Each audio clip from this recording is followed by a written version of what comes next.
Oh, hello everybody. Hope everyone had a good weekend. Hope everyone's doing alright. And we are back. Back to it. Back to the replicant stuff.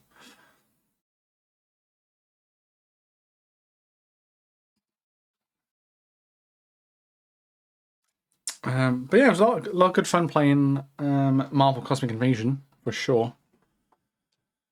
Say, if it's going to be anything like Shredder's Revenge, then hopefully it'll get some DLC and like extra skins and maybe a little bit extra story stuff as well. Or like an extra mode. That'd be quite cool. But yeah, I had a lot of fun. A lot of fun playing that. Yeah, I didn't really do much Sunday.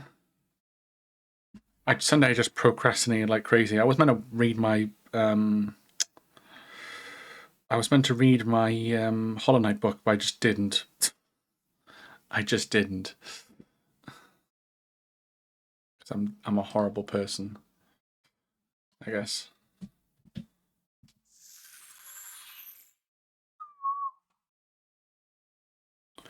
How is everybody? Hope everyone's doing all right. Welcome in, Jax. Good to see you. Good to see you. Have a decent weekend.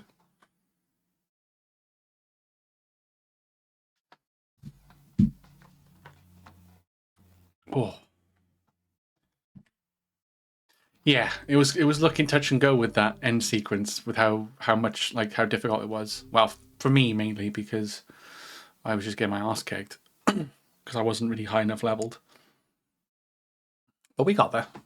I'm actually, I mean, I will say Wolverine's probably my favorite character in the game. Just seems to be really fun to play as. I just seem to have a grips his moveset a little bit, which is nice.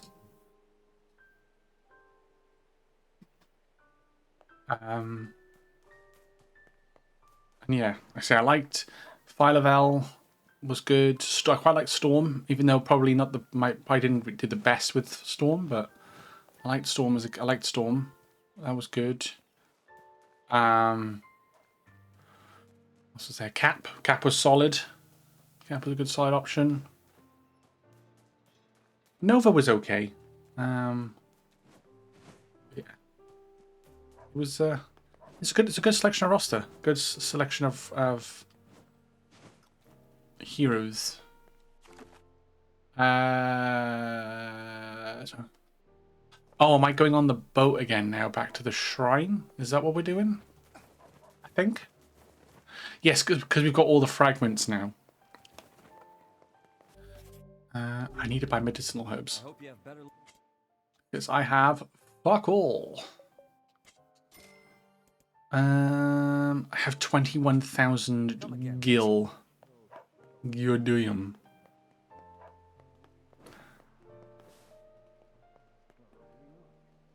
I could maybe try. Can I go to the northern part? The junkyard, maybe see if I can get an upgrade. I think I really get an upgrade at this point, to be honest. So it's fine. It's whatever. Let's just jump on the boat. Oh there, getting on?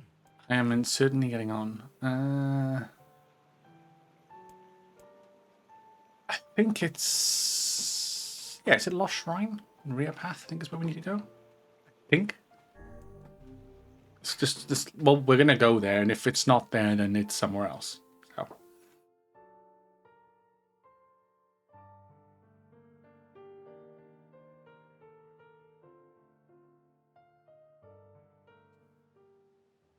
Are we ready? Oh, yeah, we're in the right place. Let's all make it back alive, okay? It's a plan. Yeah, let's not die, shall we?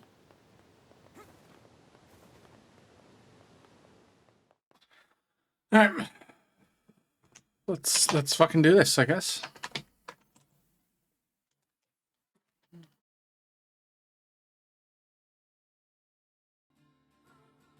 Oh, enemies straight away. Love to see it.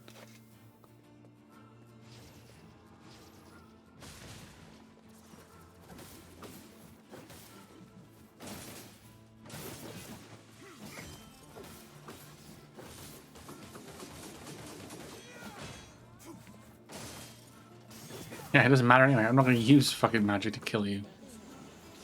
Haha! Wah, wah, wah, wah. Wah. I will say the spear is really good for breaking armor.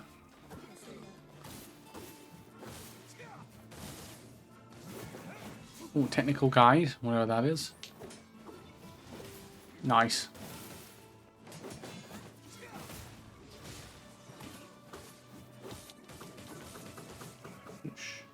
Oh, health salve. I'm full up on those actually, which is funny. I love how Emil could just float.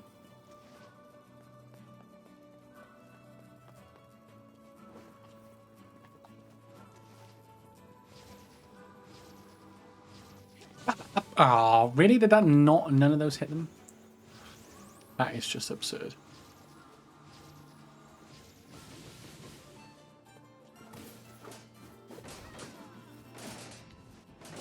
Boom. Boom. Cling, cling. I know they say to use like the great sword and stuff, but like, nah, the spear is where it's at. Spear is where it's at.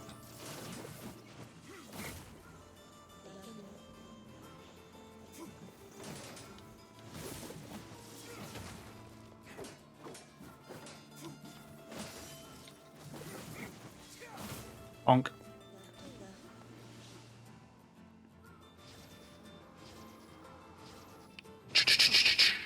Whee! Death 30 blows. Quite literally.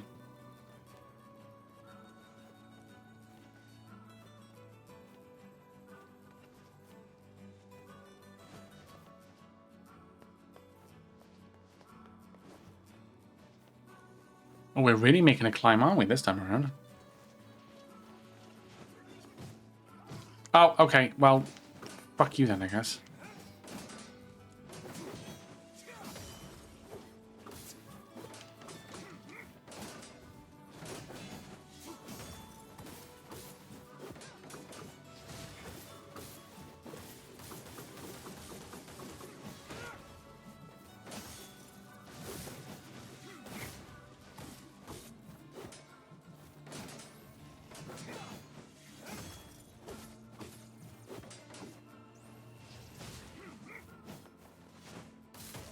Got him.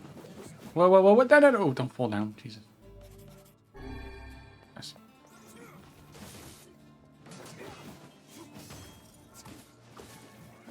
Nice.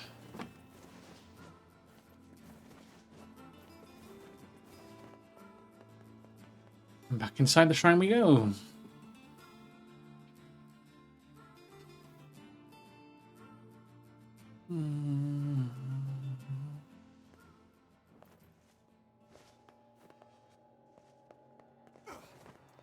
They're everywhere. Yeah, I guess we go back to where we fought the enemy again. We've got to make the climb again for the 3rd time. Which is fine. Probably. So I imagine it... I mean, the way it's going...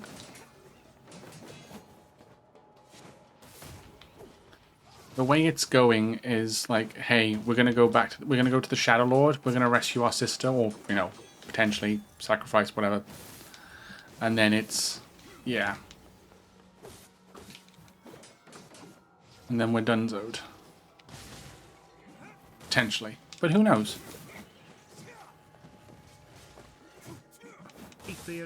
Ah! Stormwind just subscribed. Hi, Jesus. My story. how are we all today? That's loud.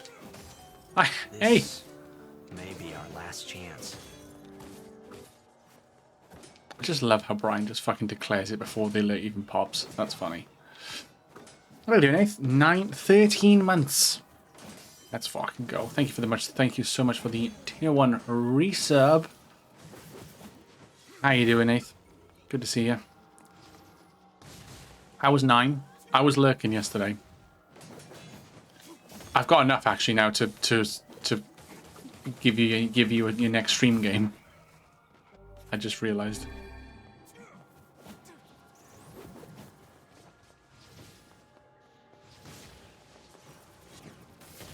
So I'm pondering on what stream game to give you.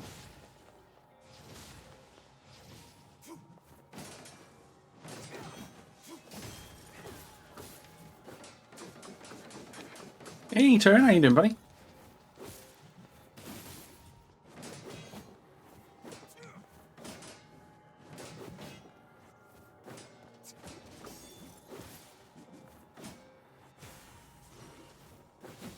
Oh, I get that charge going.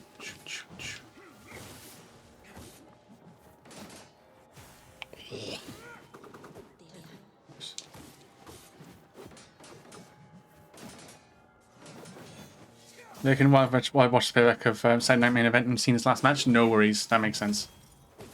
No worries, Turn. Have fun watching PLE or the event thing. Seen his last match. Not too bad. Thanks. Oh, you just come back from deck testing. Ooh, nice. Was it a successful deck test?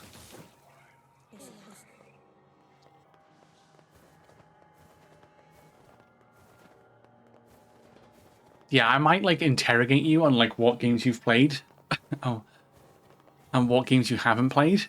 I feel like I've asked you before, but I've already forgotten.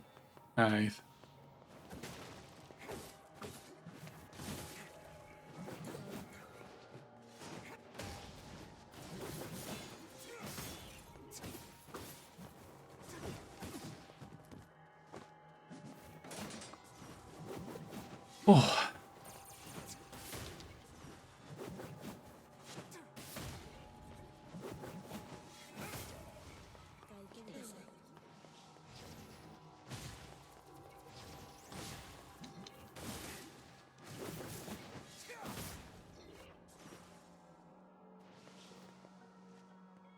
Yeah, it was with a few games where the deck bricked and I had to adapt on the fly.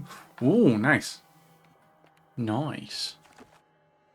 It's good that you can, that you can do that sort of thing where it's like, oh shit, yeah, this might happen, which might fuck my deck up, so I need to do like this, this, and this.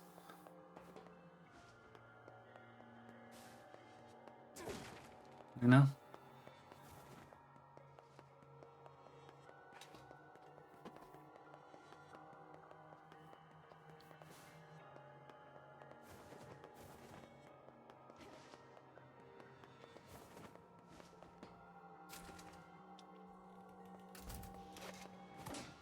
Ooh, I'm glad it was successful.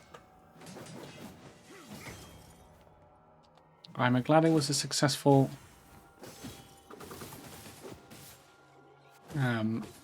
deck testing / building for you. I try to always have a contingency just in case. Yeah. It's good to have a backup plan for your backup plan, as they say, right? Ooh.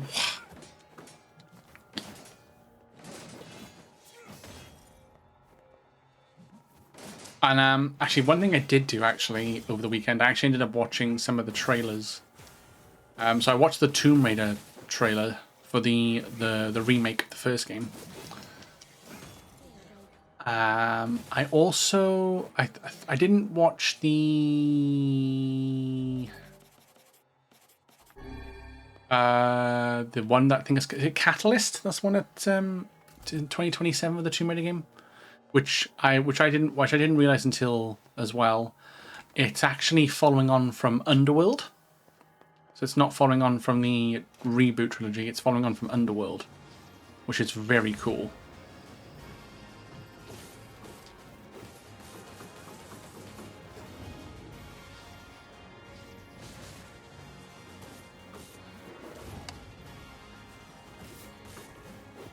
Simple machine. Ooh.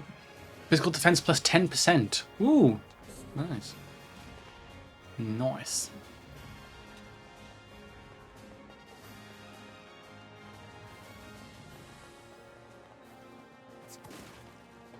I take that to the extreme with contingencies for the contingencies. Exactly. You got to have the backup for your backup for your backup for your backup. You know? Makes sense. It makes sense.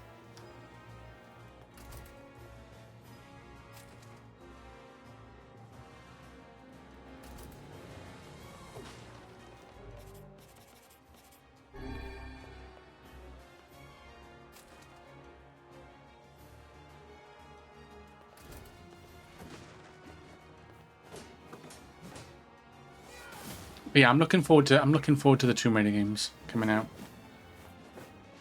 And and to us, the first thing I did was check Jill's reaction to it, because obviously it was clipped. And yeah, I wasn't disappointed then, put it that way.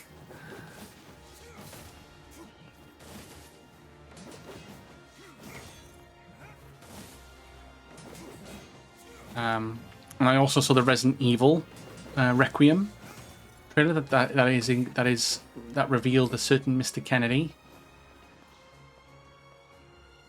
as a playable character, which is quite cool.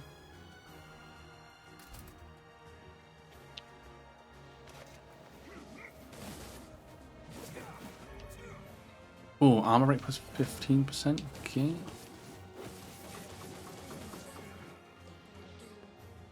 Yes, a much older Leon S. Kennedy. Yes.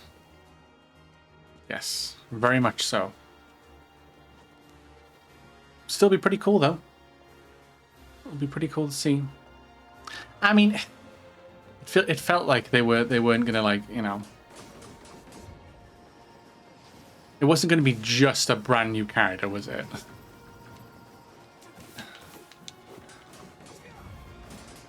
I mean, it was kind of like with Village, when you had Ethan, but then you had Chris.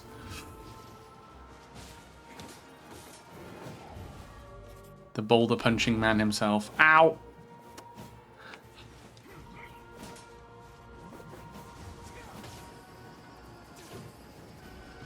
Ow.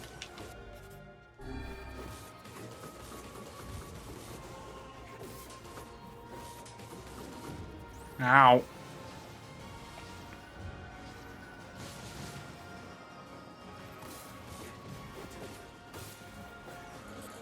Complex machine. Nice.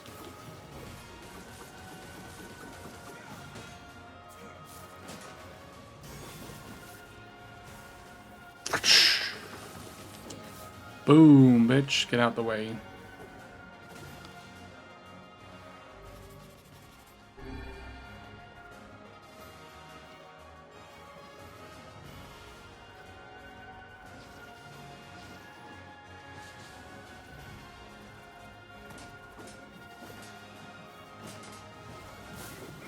Oh no! Oh, fuck. Damn it! I gotta fucking go through the doors again.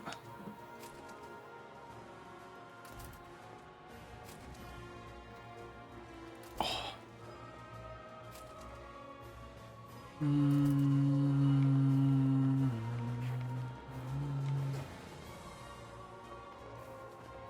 Now I go through here again. But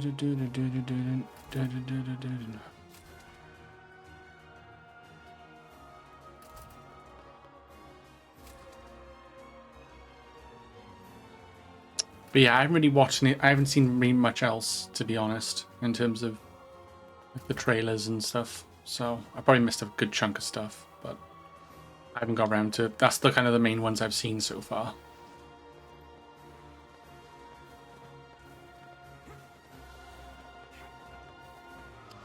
I need to go through here, don't I? Yes. Is there a door coming up? Yeah. Hello. Hello.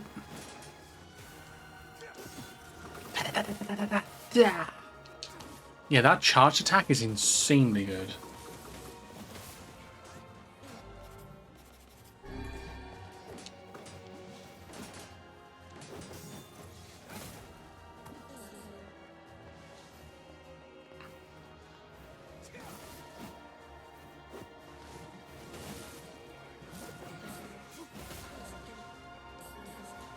Ooh, recovery potion. Nice. Nice.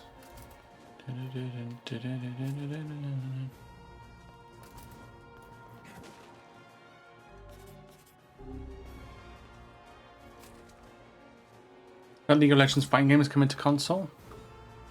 Oh, is it? Interesting. Okay. Huh. Probably not my cup of tea, but that's fine.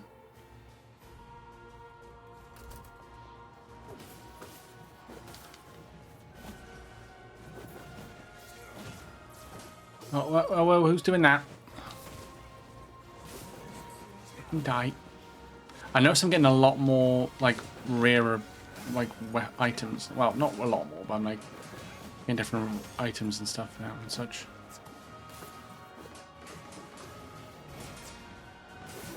Hi, Cinema.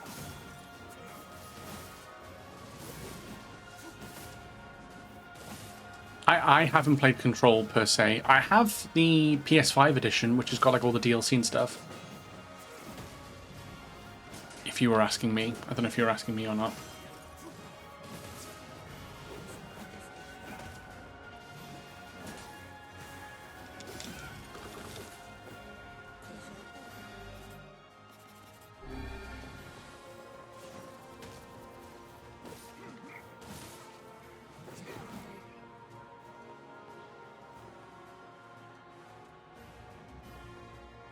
Oh, they're making a sequel to Control? Ooh, interesting. Yeah, I've got the I had it free, I think, the PS5 like full edition, enhanced edition for Control 1. And I know it's made by the same people who did Alan Wake. So, and I'm pretty sure there's an Alan Wake DLC for it as well. So that's something we could play at some point. Because, like, yeah, exactly. Yeah. That's definitely something that's been on my radar, and I know a couple people have played it and said it's really, really good. So maybe that's something I can add to my never-ending backlog of games to play. Yeah. Oh shit! I rolled one too many times. But yeah, from the what was it something the Legend of Atlantis. Legacy of Atlantis, that trailer looked really good because it said it was a mixture of like in-game cutscenes or like mixture of cutscenes and gameplay. And if that is the gameplay, that looks very, very good. Like if it's very cinematic, like Uncharted 4, that could work well if done right. But we shall see. Never-ending backlog, ain't that the truth? Yeah, exactly. Because you say, yeah, I'll play this game, and then you're just like, well, I was gonna play all these like 1,500 games that I mentioned I was gonna play as well, and then it's like, well, and then that's why I gotta like prioritize things in my head. Then also at the same time, you just play what you want to play, I guess, which which can be a blessing and a curse in some ways.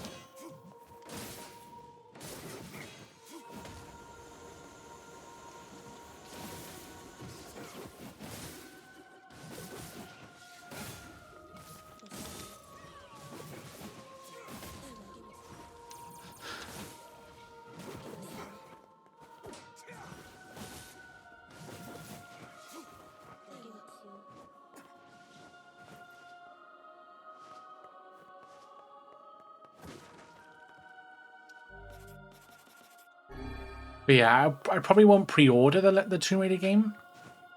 But if I'm hearing good things when it comes out, I'll probably get it not long after it comes out. Also depends on the price. Like if it's like a £70-80 game, I'm like, for another remake of the first game.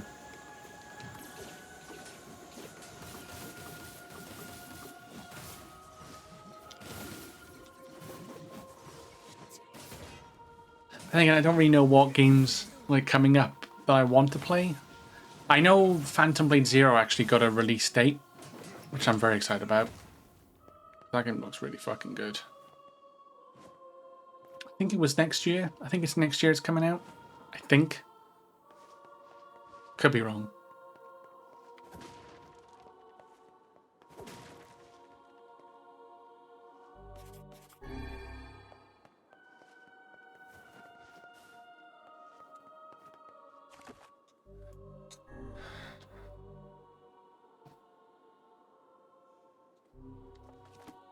It does look good though. I mean, maybe. It could be one of those things where, say, if there's not much coming out next year that I'm kind of And yet I find you it know, strangely looking forward, not stout. looking forward to, but like in, you know, taking an interest in and pre-ordering, then First met and first fought together. Wow! This is where you used to live, Vice? Well, yes, I suppose. In a technical sense. Pretty nice digs for a floating magazine. At least it was free from annoying hussies like yourself.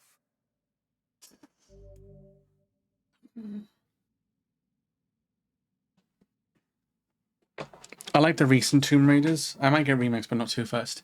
I mean, the recent trilogy was good in its own right.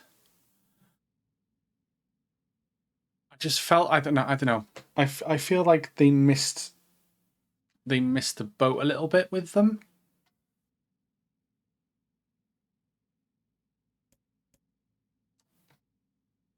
Another point of no return. This is gonna be fun.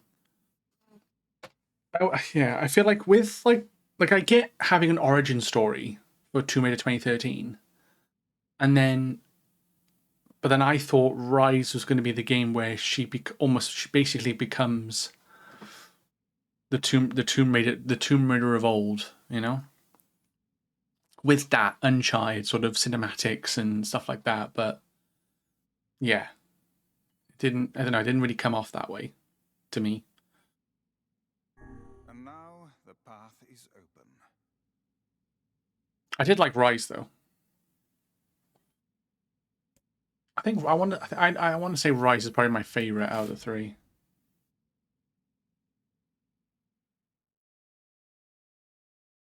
I like those sort of games like Uncharted. Yeah. Like, I mean, Uncharted did it really well. You know, the whole cinematic and, you know, you're here and then you're there and, you know, like the classic Tomb Raiders where, like, you're on an adventure. But with, like, the new ones, it just felt like, oh, you know, like the first one you get because, oh, it's her first journey and she's surviving on this island.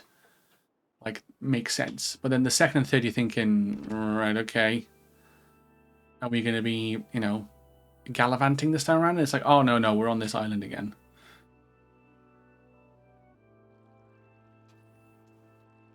You had a traumatic experience on one, though?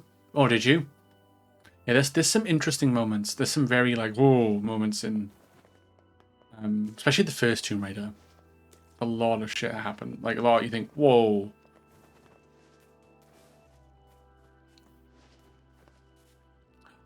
The birdies. Does the true voice speak? Oh. To whom does the true form show itself? Okay. You must answer. It can talk! I know. Ask, why did humans disappear from the world? The hell is this? I believe this is some manner of password. Password? Yes. The correct answer should grant us access to the castle. I feel confident I've heard this somewhere before. The list of everything I've streamed so far, the Age of PS4 game I stream next month. Thank you, I appreciate it. Anthony blew up a wolf with an explosive arrow. Didn't mean to. There's a trophy for it. Of course, there's a trophy for it. To who? Why did you must?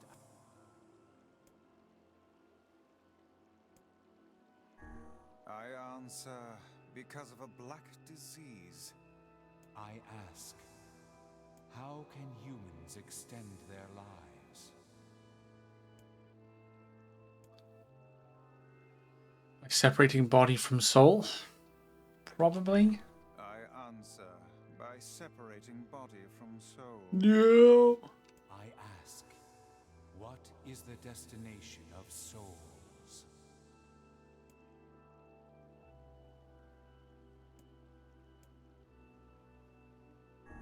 I answer, they are in the Promised Land, bursting with life. Promised Land? Final Fantasy VII? Oh, did I fuck it up? I think I fucked it up, didn't I? I fucked it up. God damn it.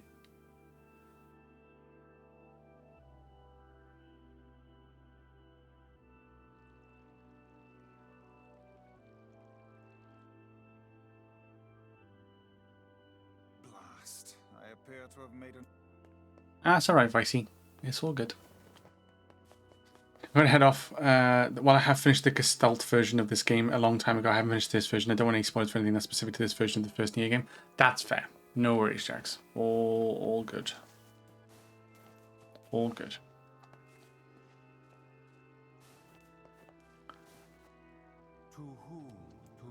Yes, yes. Why the...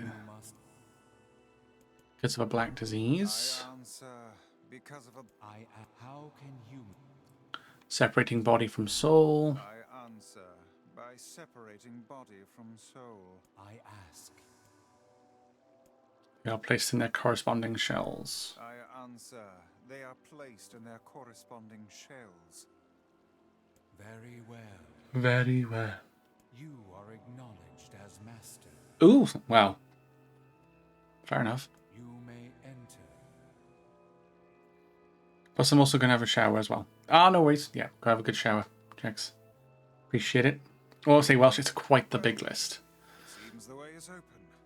As I'm not surprised, in all fairness. Ooh, Phoenix Sword? Ooh. Okay, that looks fucking sick. In fairness, that looks a really, really cool weapon. That's a really cool two-handed sword.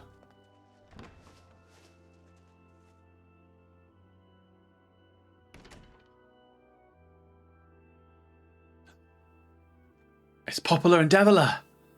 The fuck? It's the twins from your village. Popla, Devila, what are you doing here? I mean, in fairness, it makes sense now how they knew, you know, they had the song, and she was like, "Oh yeah, I can translate some of this." Hey, any chance you'll just go back to the village? This is a very dangerous place. Oh yeah. I'm aware. Even if you can find Yonah here, you probably can't get her out. How did you get here? Shh. We're asking the questions right now. Oh, I don't like the fact that Popular's gone like basically full evil.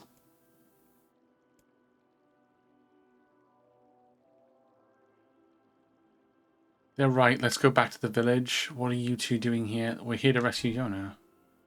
We're here to rescue Yonah. No dice, huh? Well, I guess we don't have a choice then. No, I suppose not. How sad. I wonder if that changes the ending. Interesting.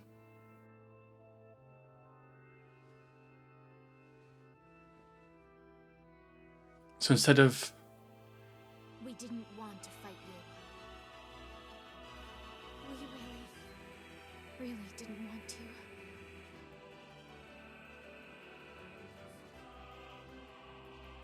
But we are, so, you know. What's happening? Sorry, but this fate was predetermined. Still, we spoke to truth. We really wanted to avoid this if possible. We were Wait, this was... hoping to put it off for 100 years or so. Until the next generation came along. What are you talking about? yeah. They shades. I don't think so. It's a lie. I don't believe it. The cake is a lie. Oh, wait, no matter. Okay.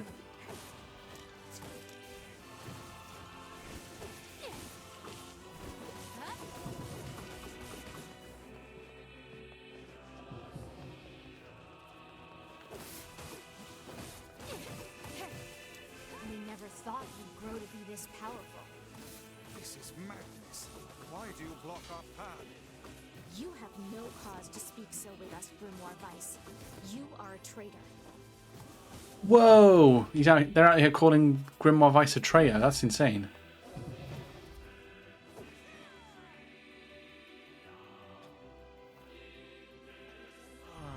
What now? They're combining.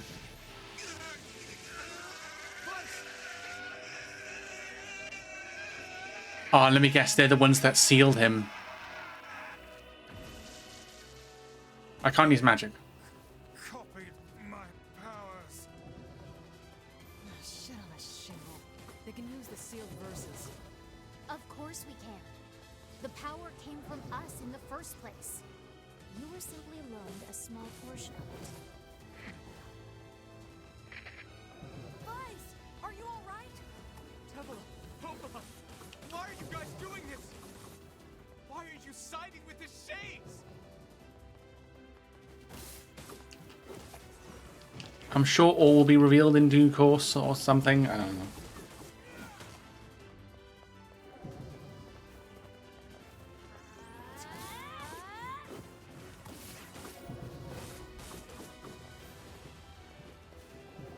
Oh, they're splitting. Okay. Oh, get out of here with that shit.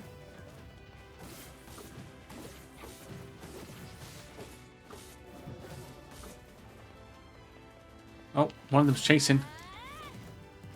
Oh, that's just rude. And that's just rude.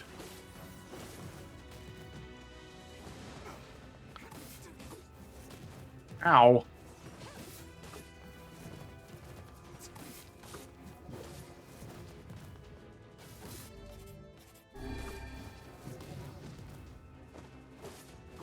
Sure.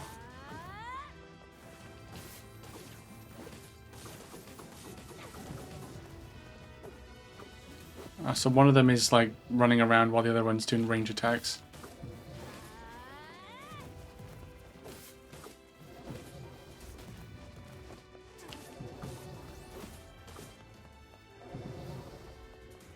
That's wild, though. They were. I had a sneaking suspicion, but I didn't want to say anything just in case. I had a. The answer to every riddle lies within the heart of the Shadow Lord. Oh, okay. Shadow Lord. So you've been on his side this whole time? You must search for that answer yourself. You've got to face your own truth now. Please, enter the Shadow Lord's castle.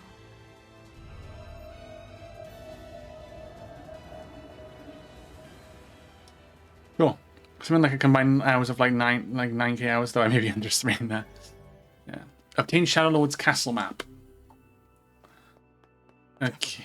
Popola are fighting us. Yes, they do seem to be putting us through a great deal of... Ooh. You okay, Vice? Vice, he's not. How odd. For long years, my mind and tongue have been my greatest assets. But now the latter seems to be... Hell, Vice? do not look at me like that. I am Grimoire Weiss. I am perfectly...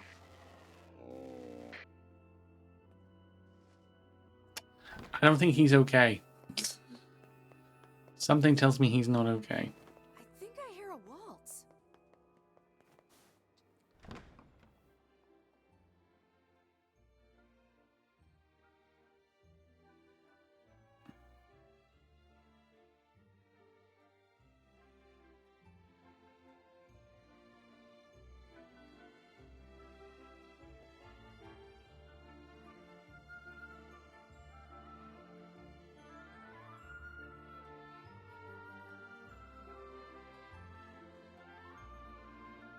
It certainly is a grand affair. Hmm. Bunch of dancing bastards. They're all Shades. Of course they're all shades. Why does that not surprise me? I think we're locked in. It's not like I was planning to leave. Yeah, it's a bit late for that.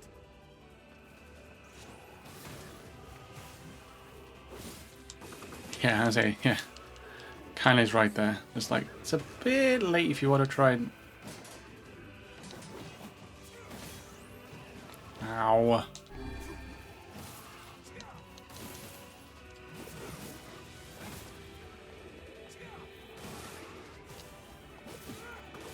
Ratatata. Look how they still run around like they're just... Even with armor on, they still run around like they just shit themselves.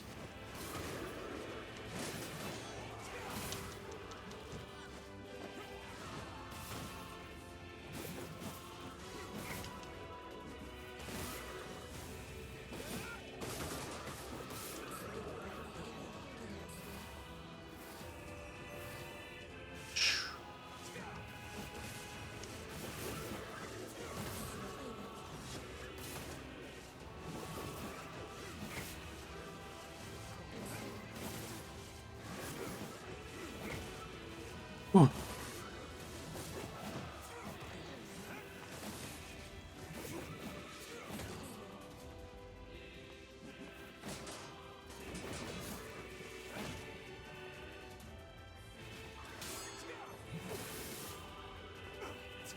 Got him.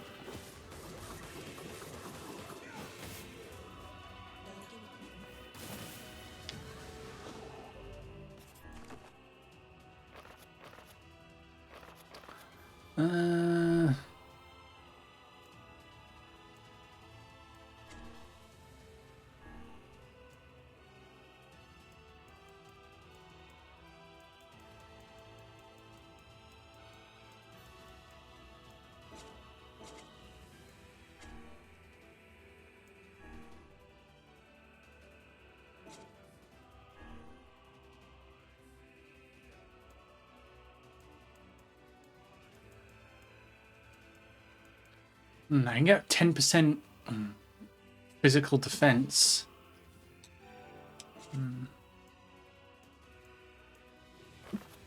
That might come in handy.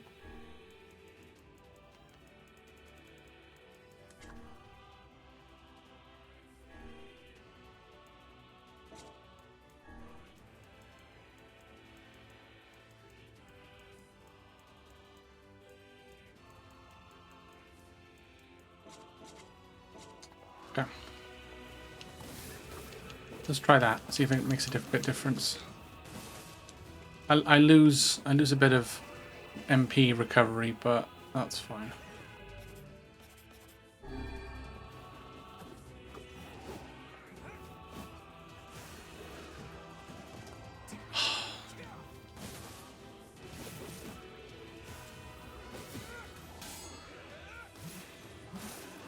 Whoa, nice. Nice combo.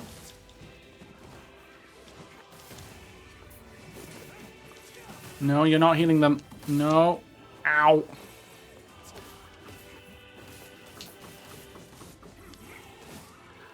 Stop.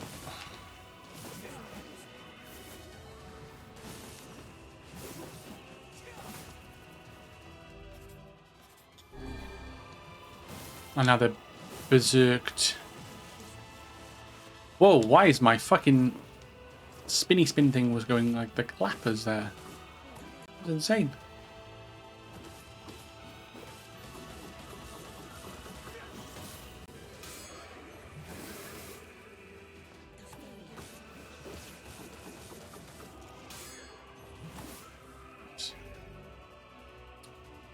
EXP rate plus 30%. Nice.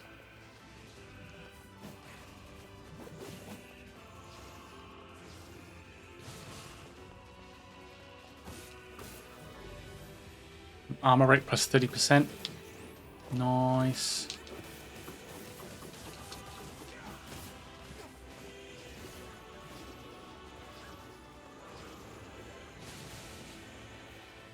Damn it! They won't stop coming! I'll open the next door. Cover me. It's a good Smash Mouth song. Twice! Oh, right. Protect the hussy, yes? Good plan. Let's go. Protect Kaine for us. I'm trying. Kaine! Hurry! It's not open yet? Do I look like a goddamn locksmith to you? Right, yeah, no. No,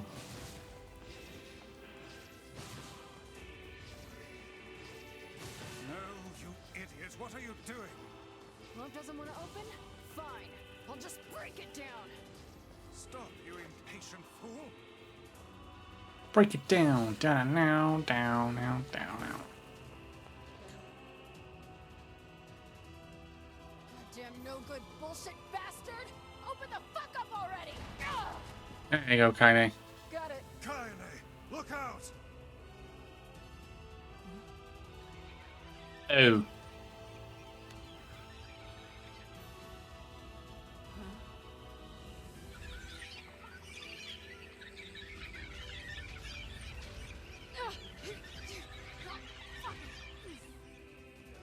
they laughing? freaking me out. Well, kind of got like, bolded. Kind of. What's wrong? We need to help Kaine.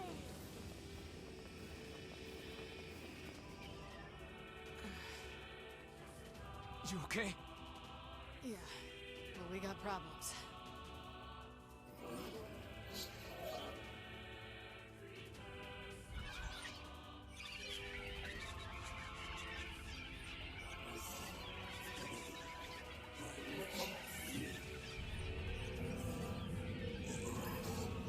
The literal Baldur's Gate door. It was. Oh. Ganon? Is that you? Oh, never mind.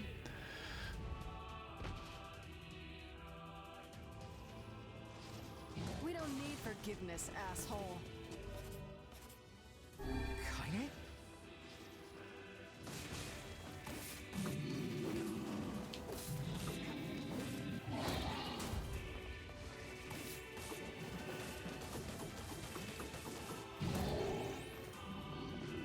Oh, there's a little bulging thing on the top of his head, on the top of its back. Ow. How should I know? Kaine, are you alright? I'm fine. Let's just kill some shit and move on, alright? Good plan.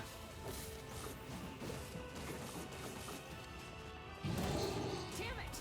How can something so big be so fast? It seems to lose some control when it charges.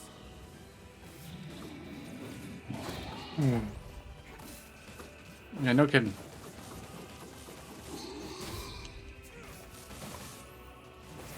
Nice. Let's go.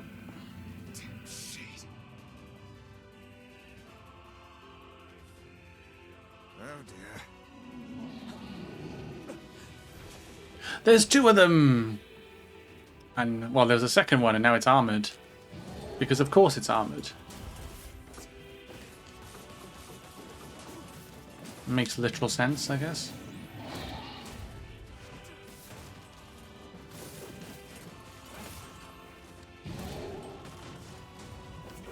Seems to have less health, though.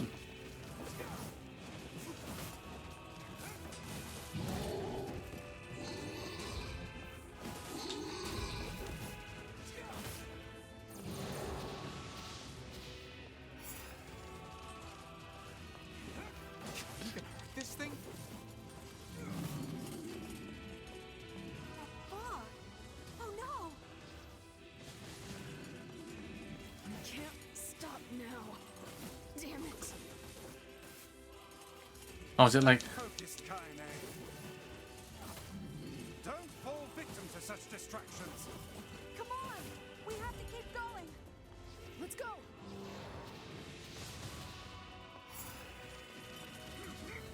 Alright, so we gotta keep beating this thing up until it either kicks the bucket or... This way. Move. Yeah. Whee!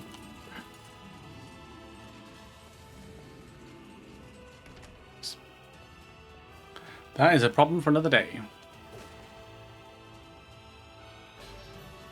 Ooh, Dragoon Lance.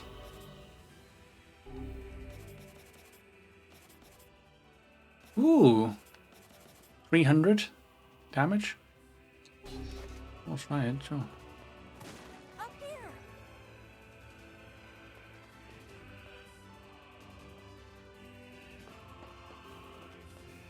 I don't know. Up, up, up, up, up, up, up, up, up, up.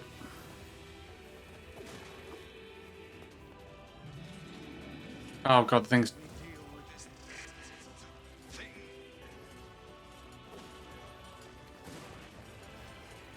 Roll.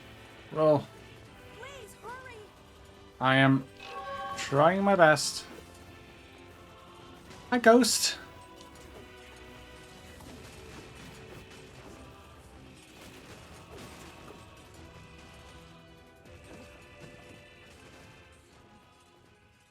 Okay.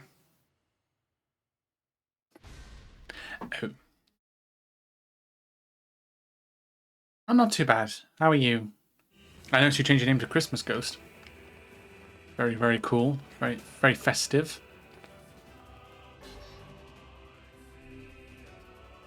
Hi, Tom. Failure. Failure. Yeah. That's about right. Changed it last year as well. Nice. How you doing there, Tom? Had to. Yeah. I'd probably be the same as well, so it's fine. Please hurry. Gonna avoid all the boxes because they don't. Well.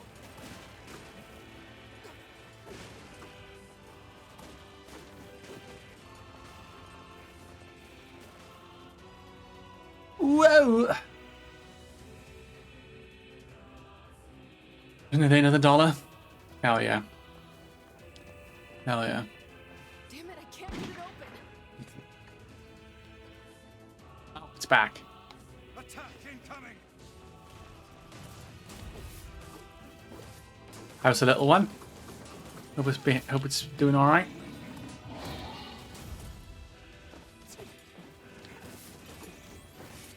The entrance is locked too. It seems we are in a bit of a predicament.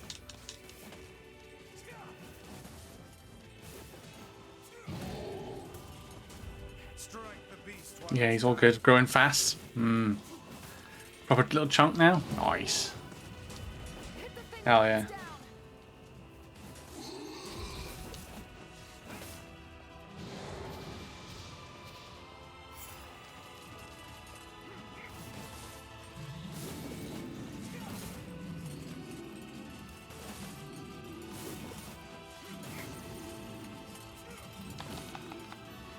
Oof. Well, I'm glad you're doing great though, Ghost. I'm glad you're doing great.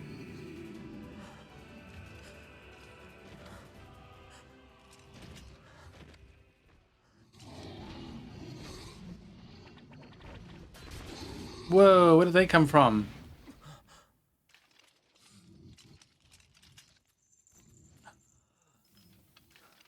It's the facade. The king of the facade. 程度と地いると手 Let's go! 出ずち汗ようり一旦おきっとだあらペルアとシデチウセキヨンイラコクやあつって What are you doing here? サルリンしたとタイザムとキロだろ You are correct. いやアラトテ三世体ルワリトテトラスなんかしちんで But あらペルアとどんだ来てキリゴイタにアッピアとさちちさったとだトレルタカイザムチ Ow. Ow. Oh, sorry. That was poor timing on my part. えタッカー奇跡をあ Hey stop let me go stop it damn it King no ギ後でアリクラーサアゴ Oh. Open the door! You can't fight that thing on your own! You cuckoo! Oh, Tauki! Alta! Ietos! Kuruto! Ko! Chi! Iru! Kate! Keitaru Ito Echi Kero Arteria Dase? It's my leash. 真鍮カレルタ海山テラスあんだあらたてウラーヌペルアとチウラーヌカイザルトトチ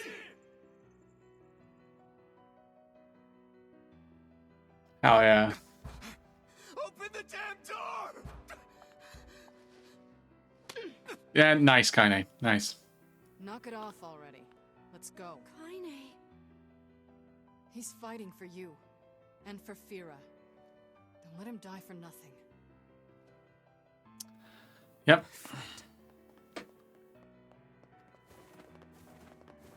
Oh wait, I haven't even changed the thing. True though.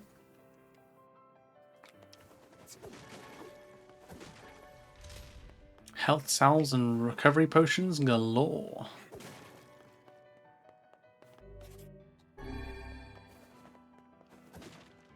Oh, I wanted medicinal herbs, but sure. Ooh, strength capsule. Give the new spear some words of power. Oh, I should, shouldn't I? Shit. Hold on. Let me do some shoutouts because I haven't done any shoutouts.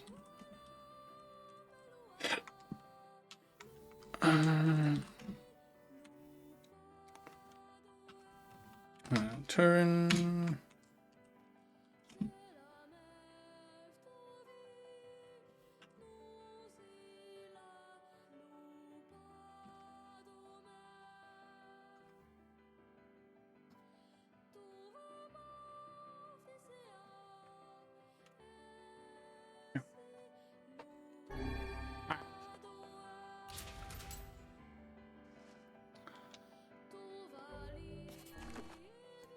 Weapons.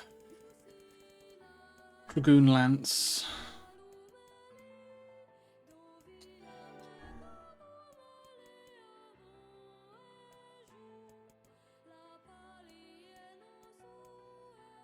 I can drain MP. That's kind of insane.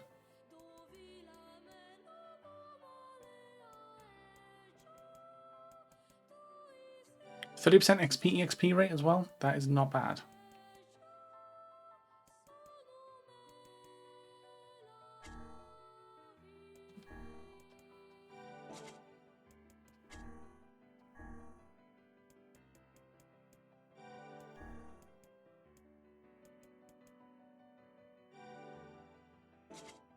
Oh.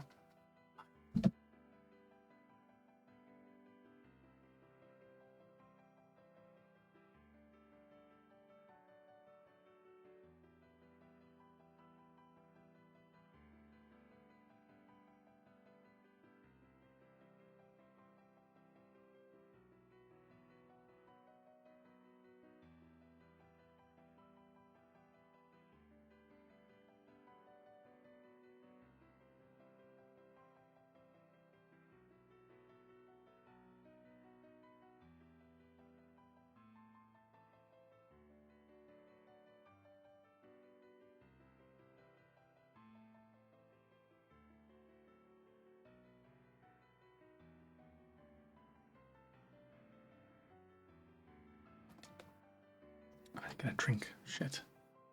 By the way, the modded FF9 run is starting to kick my ass. Died twice last stream. Once to Beatrix third fight and once to Lani. Ooh, okay. I see. I see.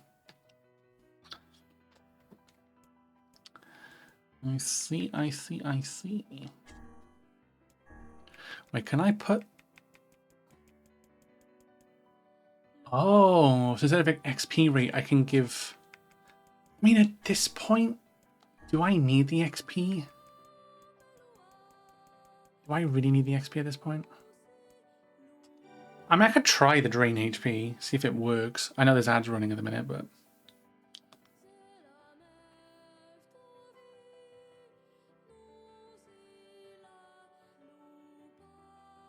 Alright, welcome back to this, everybody.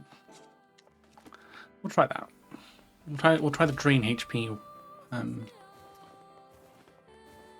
Alright, well, this seems like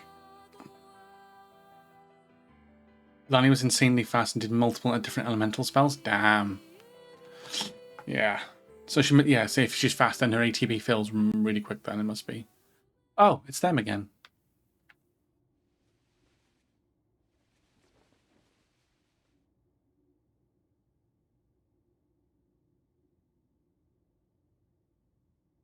We're fighting them again.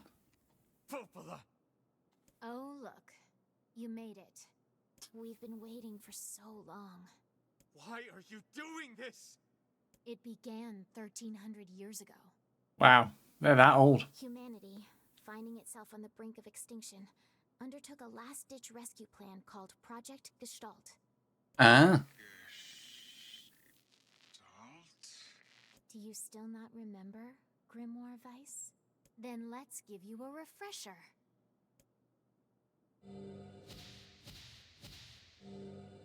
Oh, Yonah was on there.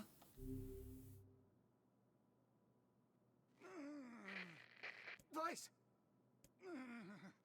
My mind.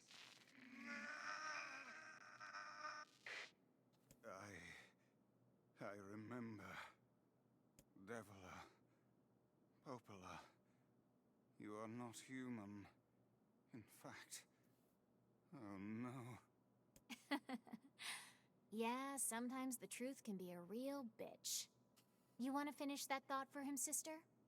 All of us, every person standing in this room, are mere shells created by the true humans.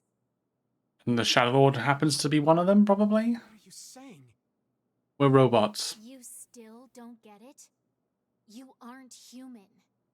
I mean, to be fair, when someone says you aren't human anymore, you know, the first thing they're going to say is, what? Like, are you serious? So then humans, I mean, the true humans, are extinct? No, they still live on. You know them as shades. Each shade is a twisted remnant of what was once a human being. Hence why words come out of their mouths when they die. Crazy, huh? Now let's skip the part where you stand there with your mouths agape and just get down to business. Wait. Sorry, but we're gonna be needing that shell of yours. The rightful owner has been waiting for a very long time. I bet the Shadow Lord is the guy that you started the prologue with. Please don't be angry with us. We are only doing our duty. Our endless existences have a single purpose: to control the But what lives is of human, others in though? accordance True. with the will of the true humans. True. Yeah, I bet Yonah's the girl, the shell, like Yonah and him. Your own motives, your own desires. And we have ours. I fear it really is just that simple. Hmm. Don't speak such foolishness. Sorry.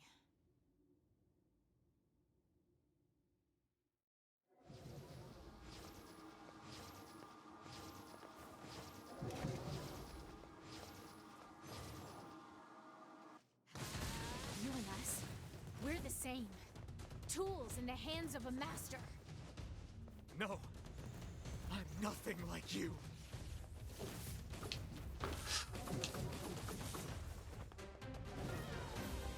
We are not the same. Oh, this music though. Also, hopefully now with the 20% extra attack power, I've got 480 damage, which is kind of nice. Oh, the music though.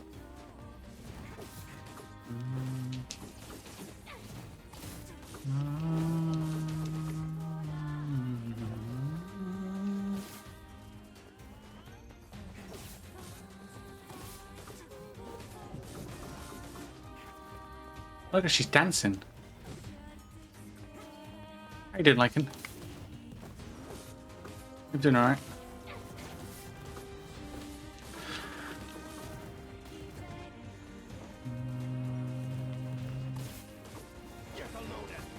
He's Ali.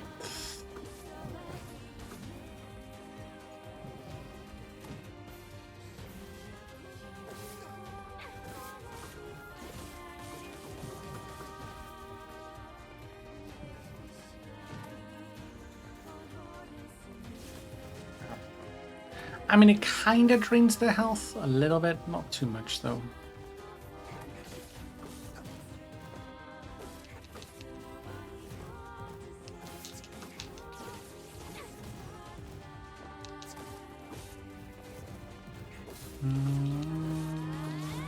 So it's going to be 2 health bars because 1 for each twin, 1 for each sister.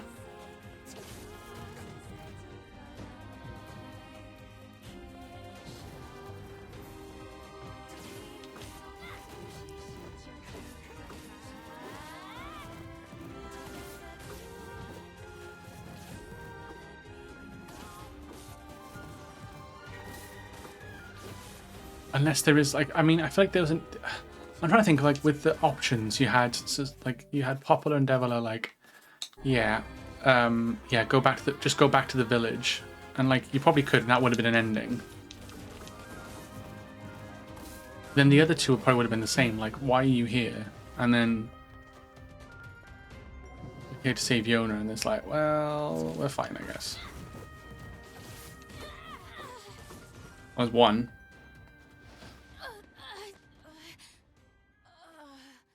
That's Devila. Devila!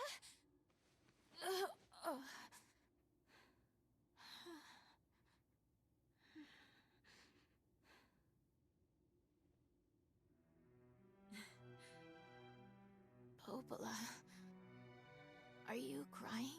No! Don't die! You know, Popola, I understand now why we're twins. It's because we were born without souls. Devila! I do see, Tom. I am watching it currently on my second screen. I can't stop it! This world is too lonely for one without a soul. There's too much emptiness.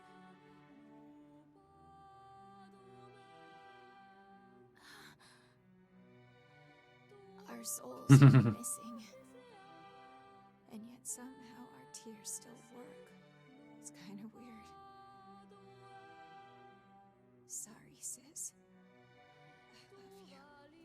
Devila! You won't believe these 15 hilarious blank bloopers. No, I can't be alone! The bastard seagull who stole my chips.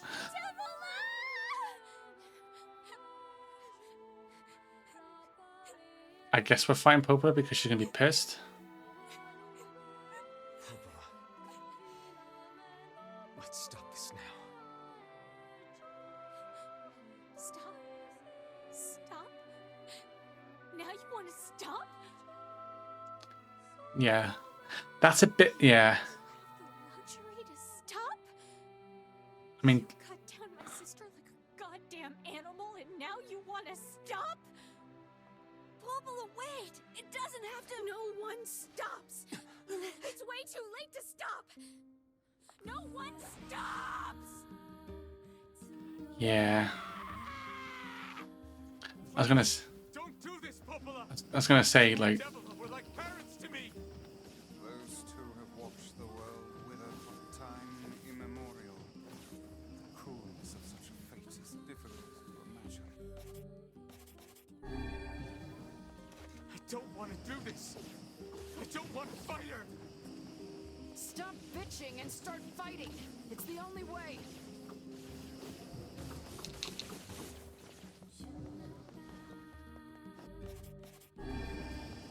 we fought Devila fine without any problems.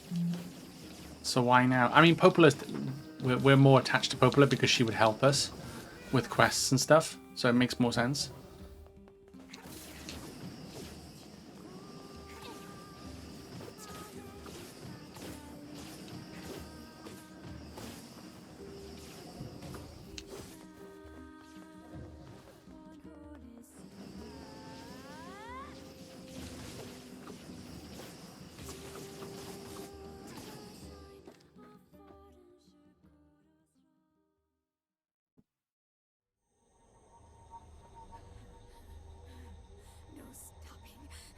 No stopping ever! Whoa.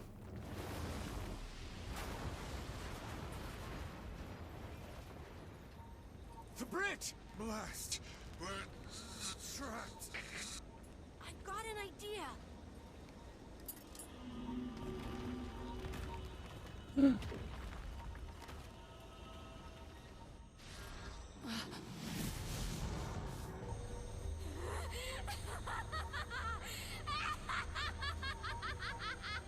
I fear we're done for.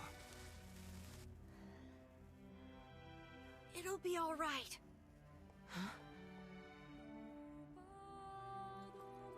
You know, when I was young, I hated my eyes. And now that I'm older, I hate what my body has become. But there's something else there now. Something like pride, you know? I mean, without all this, I couldn't have become your friend. Goodbye, my friends. Thank you for No, not Emil. Anybody but fucking Emil. God damn it.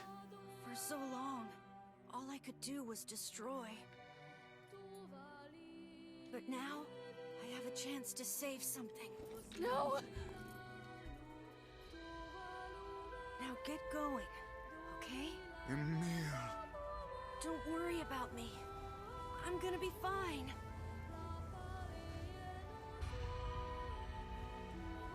Emil! Emil! Emil! You jackass, get back here! Emil!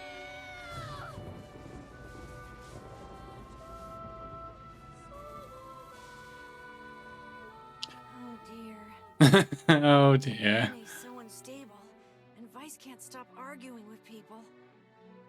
I hope they can hold it together once I'm gone. Well, I guess they'll just have to learn.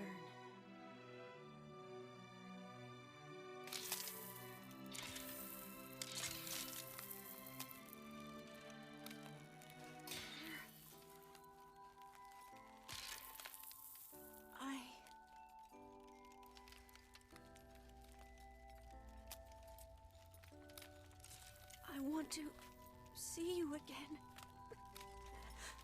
I want to see all of you again. Just one more time.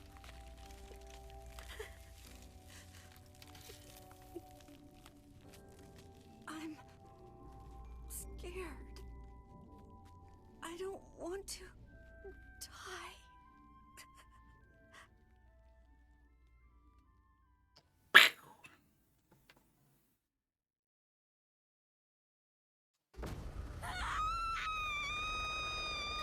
Whoa. Holy shit. Oh, so Emil just literally killed Popola from inside. That's kind of insane. Huh.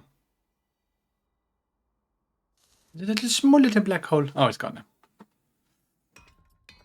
Oh, it's a staff. No.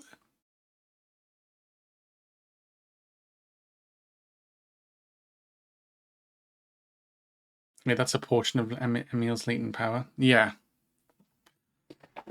Yeah, well, he was part of the project, wasn't he? So, and he merged with the ultimate weapon. So it makes sense.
That was a hell of a punch. Let's go.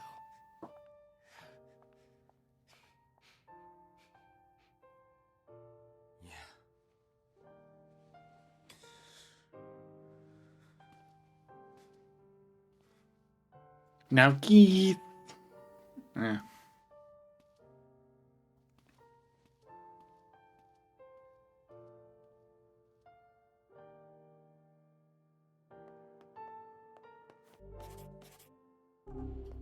I guess this is the end. Well, it feels like the end at least, anyway.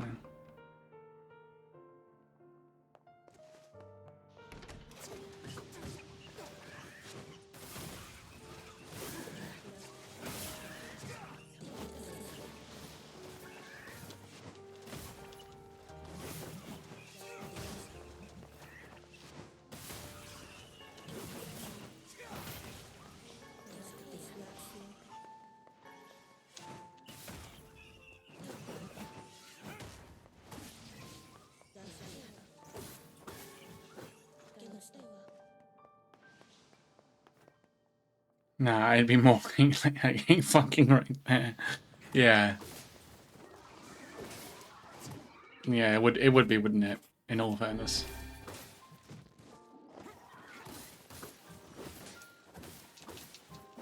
Definitely from Kaine's point of view. It wouldn't be just your typical kiss.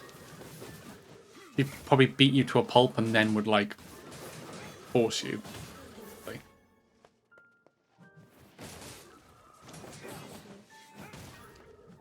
There would be zero fucks given.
I have full health again for like all of 2 seconds.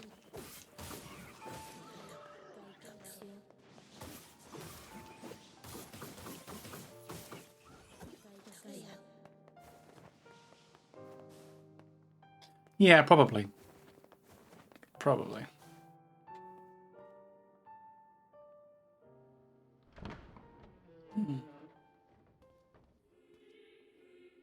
I thought Final Fantasy VIII was going to play that. I was like, what the fuck?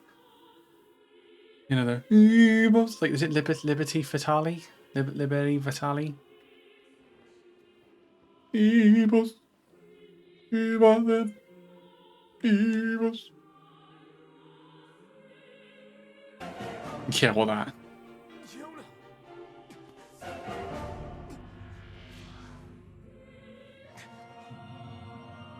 And now Castlevania.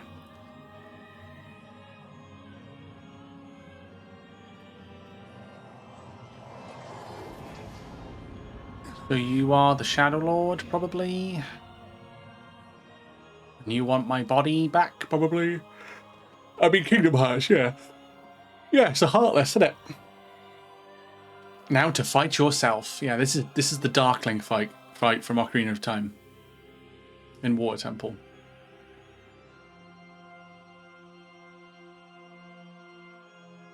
This ends here. Strike hard. Hold nothing back. Oh, it's Grimoire Noir.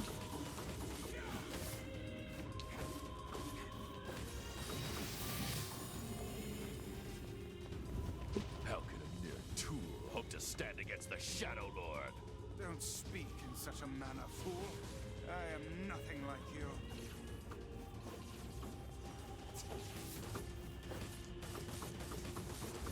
Ow.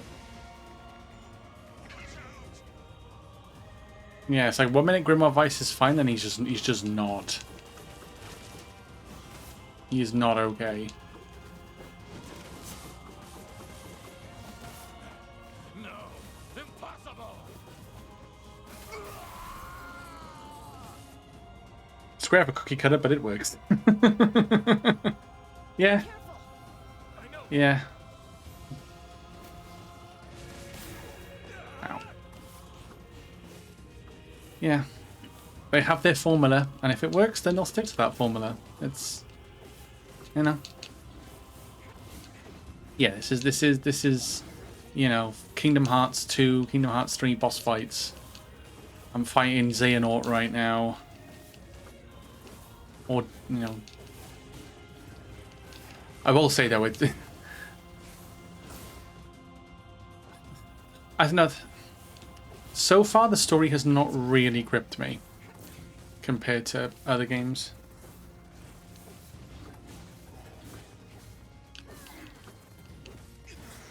I don't know. This one's like. Vice, you alright?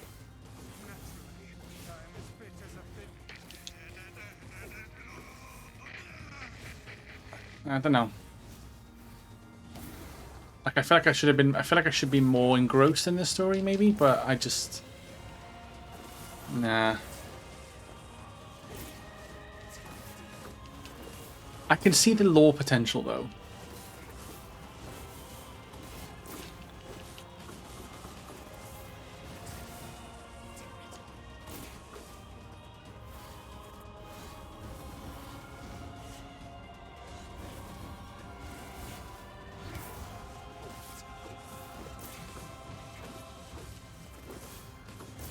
Like I can see why people are interested, like you know, liked this game series.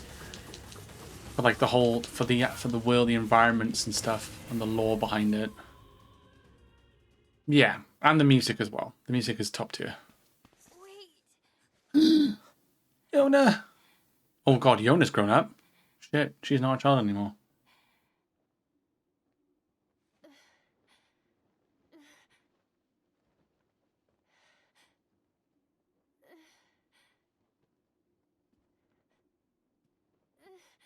Actually, it's like bread cookie would haircut it, but you know, you get my point. Excellent game stories mostly. I can't follow the story, and Kingdom Hearts takes a lot of concentration. Yeah, Kingdom Hearts is a lot. They basically almost force you to play every game. Betrayal. The betrayal. Please,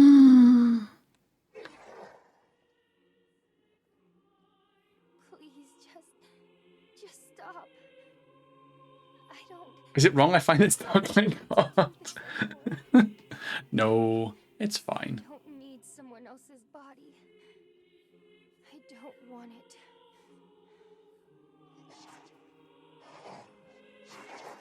There's another girl inside this body. I can hear her. What the? Oh, is this Namine? What the fuck's going on here? Stop crying. She says she wants to see her brother. Yonah's been possessed? This girl loves her brother too, just as much as It's I. literally Kingdom Hearts. There's a heart inside of a heart. It's not right, you know? It's not right that she can't see him. Yeah, and to fully understand the Kingdom Hearts games, you need to play the mobile games, which no one really will do that. So.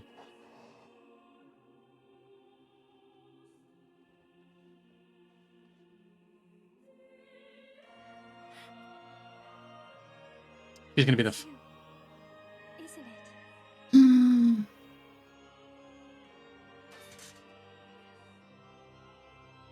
Yes, it's me.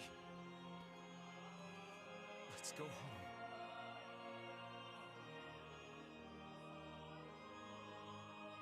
She doesn't want to go.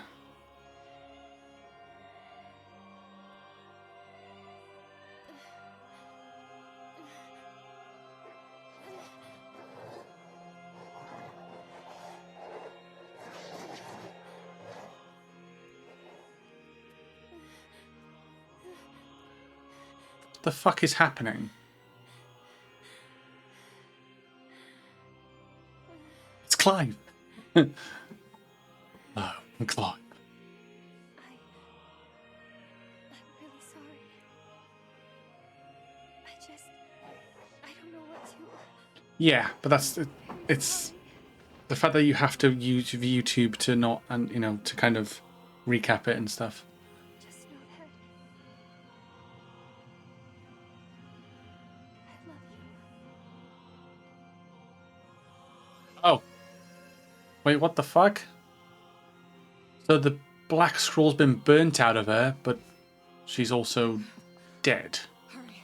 The shade that possessed her is gone.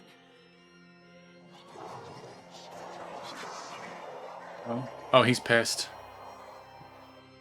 He is pissed. Kaine, watch over Yonah for me. He's like, how could you have messed up my grand plan? Think I'm gonna sympathize with you? I swore Or, to my you know, this was all part of the plan, you know? they must stand It was beside all her. part of the plan. You know, Let's finish this. it was all part of the plan.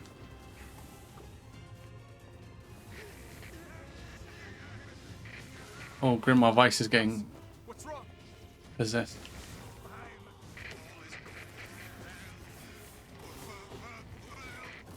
You're freaking me out here, Vice.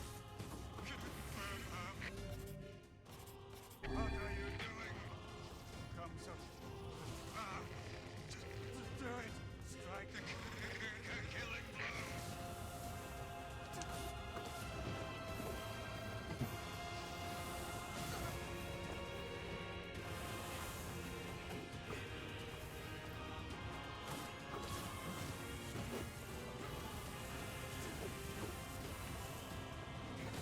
Get down here, little shit. Ow. Ow.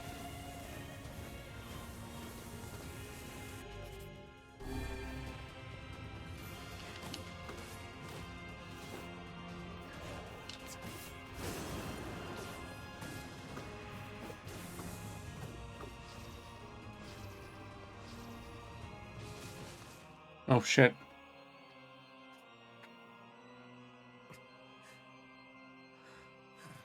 Oh, is Vice gonna turn on me? He's gonna turn on me, isn't he? Oh, Grandma Vice is just dead. Bother. One moment, please. You okay? Fine, just fine. Alright, no, I'm not. Also, Ben Starr was funny at Game Awards and wasn't even on stage, so far I haven't finished watching. Some idiot has decided to push me beyond my limits. I should have Yeah, Ben Starr's just a funny guy in general. when I had the chance. Vice. I'm sorry. I'm sorry. Only joking. I hate cookbooks. I hate cookbooks. Let's go. Out of the way. I have one final task to fulfill. Where are you going? Why, to stop him, of course. But after that, it's up to you. Only you can see this battle to its conclusion. I wish you luck. Speaking of naked, my bro. Oh, your brother got you a dispatch. Nice. Swore I'd always fight by your side. You are an exceedingly stubborn lad. Nice. You know that, yes? All the episodes are out as well, so that's good. I know, right? You get some. I need to get that at some point. Yeah, I've heard very good things about it. Vice. Oh, and remember what I told you about using my full name. Grimoire Vice. Oh, Vicey. Can we call you Vicey still? Well, forget it. Oh, right here. I've grown rather fond of Vice. On the side note, I got myself. Oh, you got a new set of D&D dice. Nice. Don't let it go to your Nice. Yeah, I'd love to see them. I know I got mine. D&D dice. They're pretty cool. Grimoire Vice has lost all of his powers.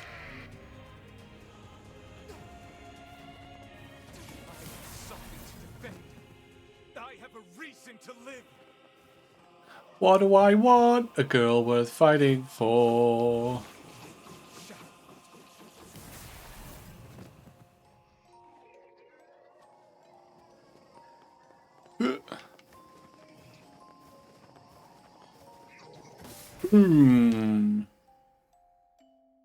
What's it like in a school assembly hall?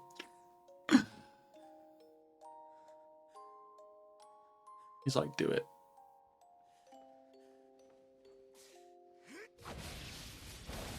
Oh shit. Fatality. And it was all a dream.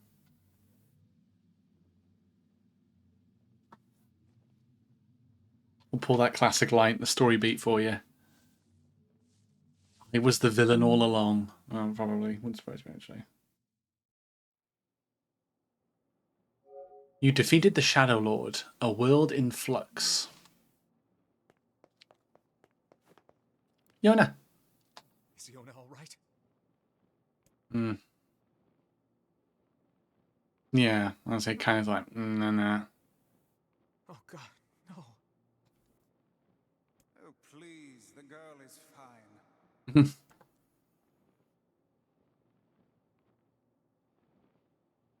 Vice?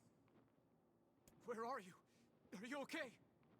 I am as well as can be, considering I have lost my physical form. Oh. Doubtless my voice will be the next to go, so listen closely. Your sister is safe.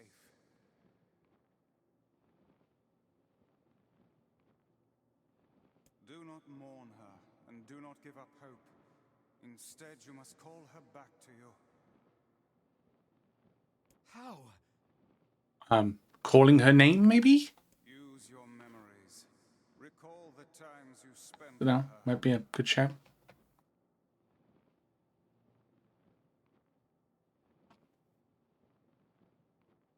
Present her with proof that the two of you live still, and that your lives have meaning.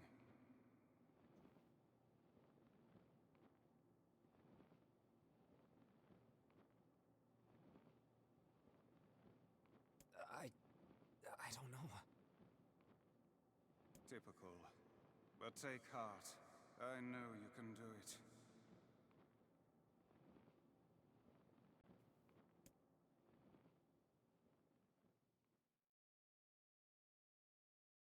What's my favorite food?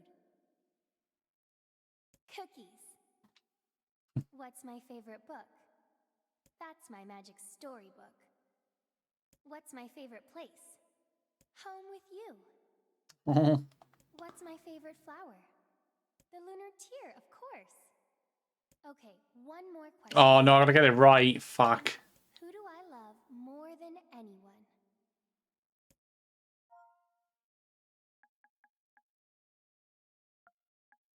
I guess I put my name in?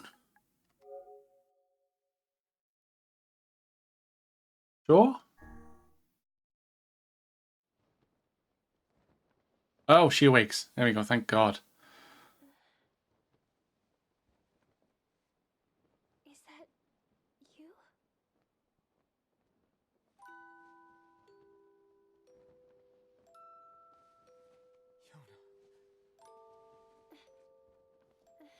See, she's fine. She's fine. My body? Yes, Yonah. It's yours and yours alone. You look bigger than before. Like you've grown up. Well, yeah. I guess you haven't seen me for a while. Have I been asleep this whole time? Something like that. It's almost like I'm a princess from some fairy tale. Oh, Yonah. I'm so happy to have you back. Me too. Kaine. You and your sister, you have a good life, okay? Where are you gonna go? Guess I'll... You could stay with us, you know. Thanks, but I'll pass. You know how it is. I got my own shit to take care of. What do you mean? Personal shit, alright? Personal shit, right? Anyway, take it easy, yeah? Kaine. Hey, look. It's beautiful. I love how her hair just like cross on her nose. For the longest time, I heard someone telling me how they wanted to see the light. And now, they can finally see it.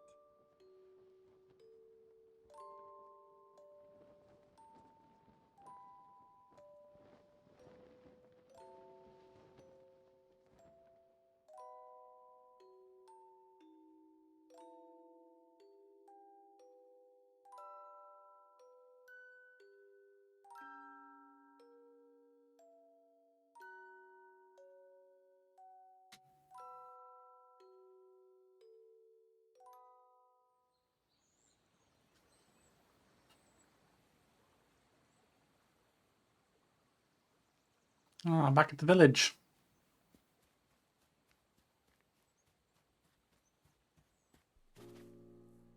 Ah, when they were younger.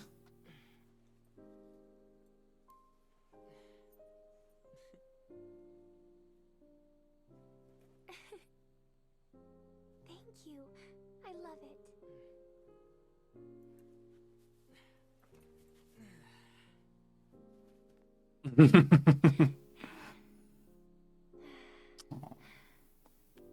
It's so sunny today.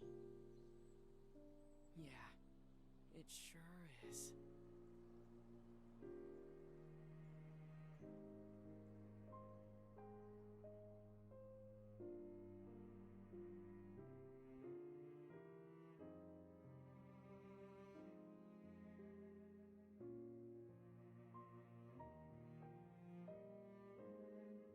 Oh, was he pretending to be? Yeah. He like must be the shade inside her was like, oh yeah, you're you're that person. Oh, that's the end of the. Oh wait, huh? I mean, I guess happily ever after and all that stuff, right?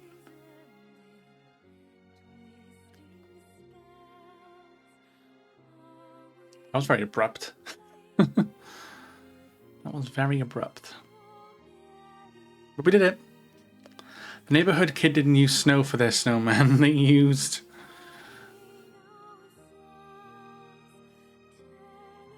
unquestioning obedience.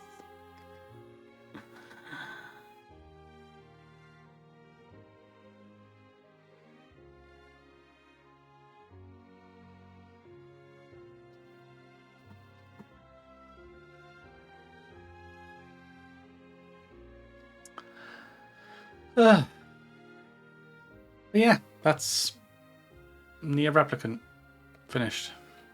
I guess. Possibly.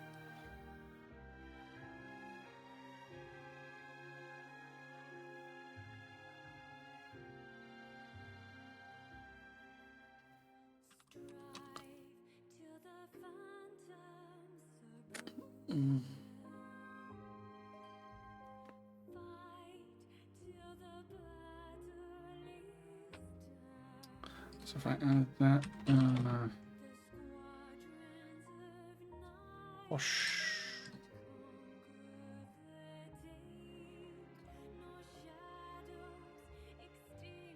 So next, yeah, very good question actually. So it's going to be Metal Gear Solid 5.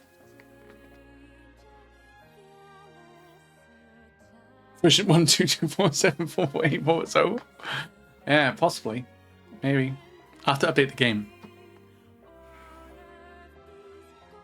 So I think the next game will be Metal Gear Solid 5, The Phantom Pain. But also but there's also Ground Zeroes as well to do. Version 2, maybe. Maybe version 2, yeah.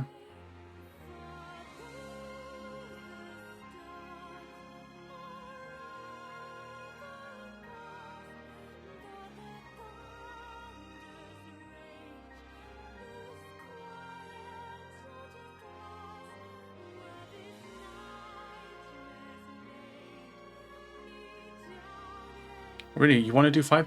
Well, it's kind of it's a balance between yes, I want to play 5, and also I want to just kind of get that one over and done with.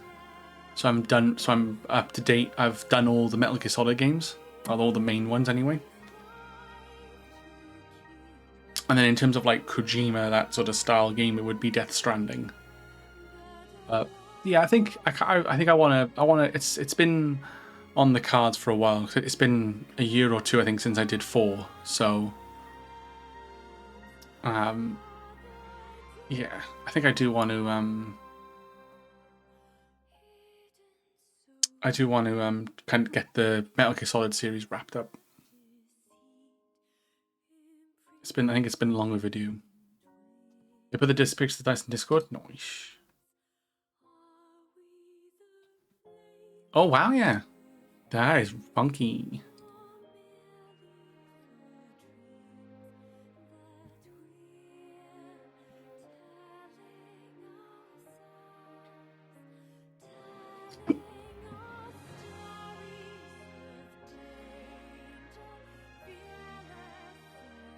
Okay.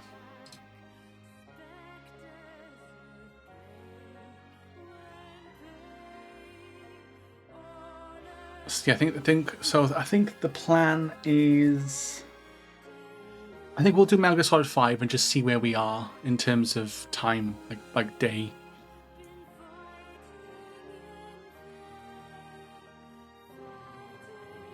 I'm thinking of doing Persona start of the year.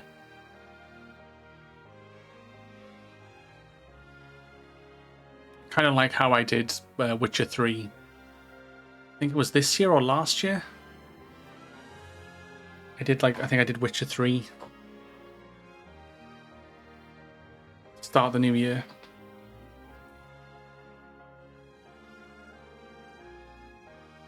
I think Persona 5 Royal is what we're going to be doing.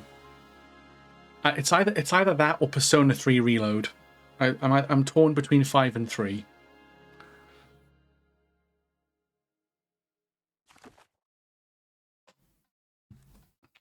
Sure.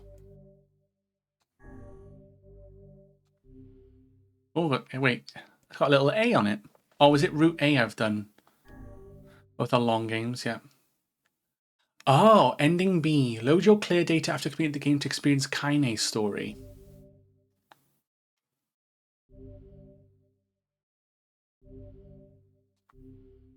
Okay. Oh, so we can play as Kaine? Interesting. That's very interesting.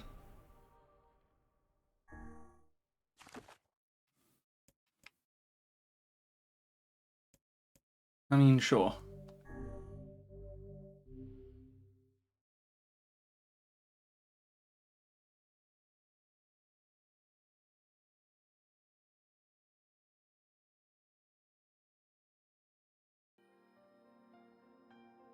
Whenever I interacted with Kaine.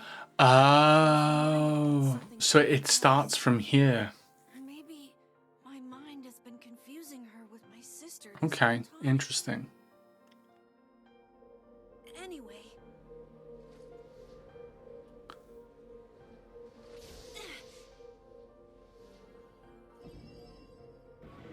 Yeah, this is just before you get the yeah, this is just before you start finding all the fragments. Okay. Kaine's dreams, discrimination. Oh. The sound of rain filled the village.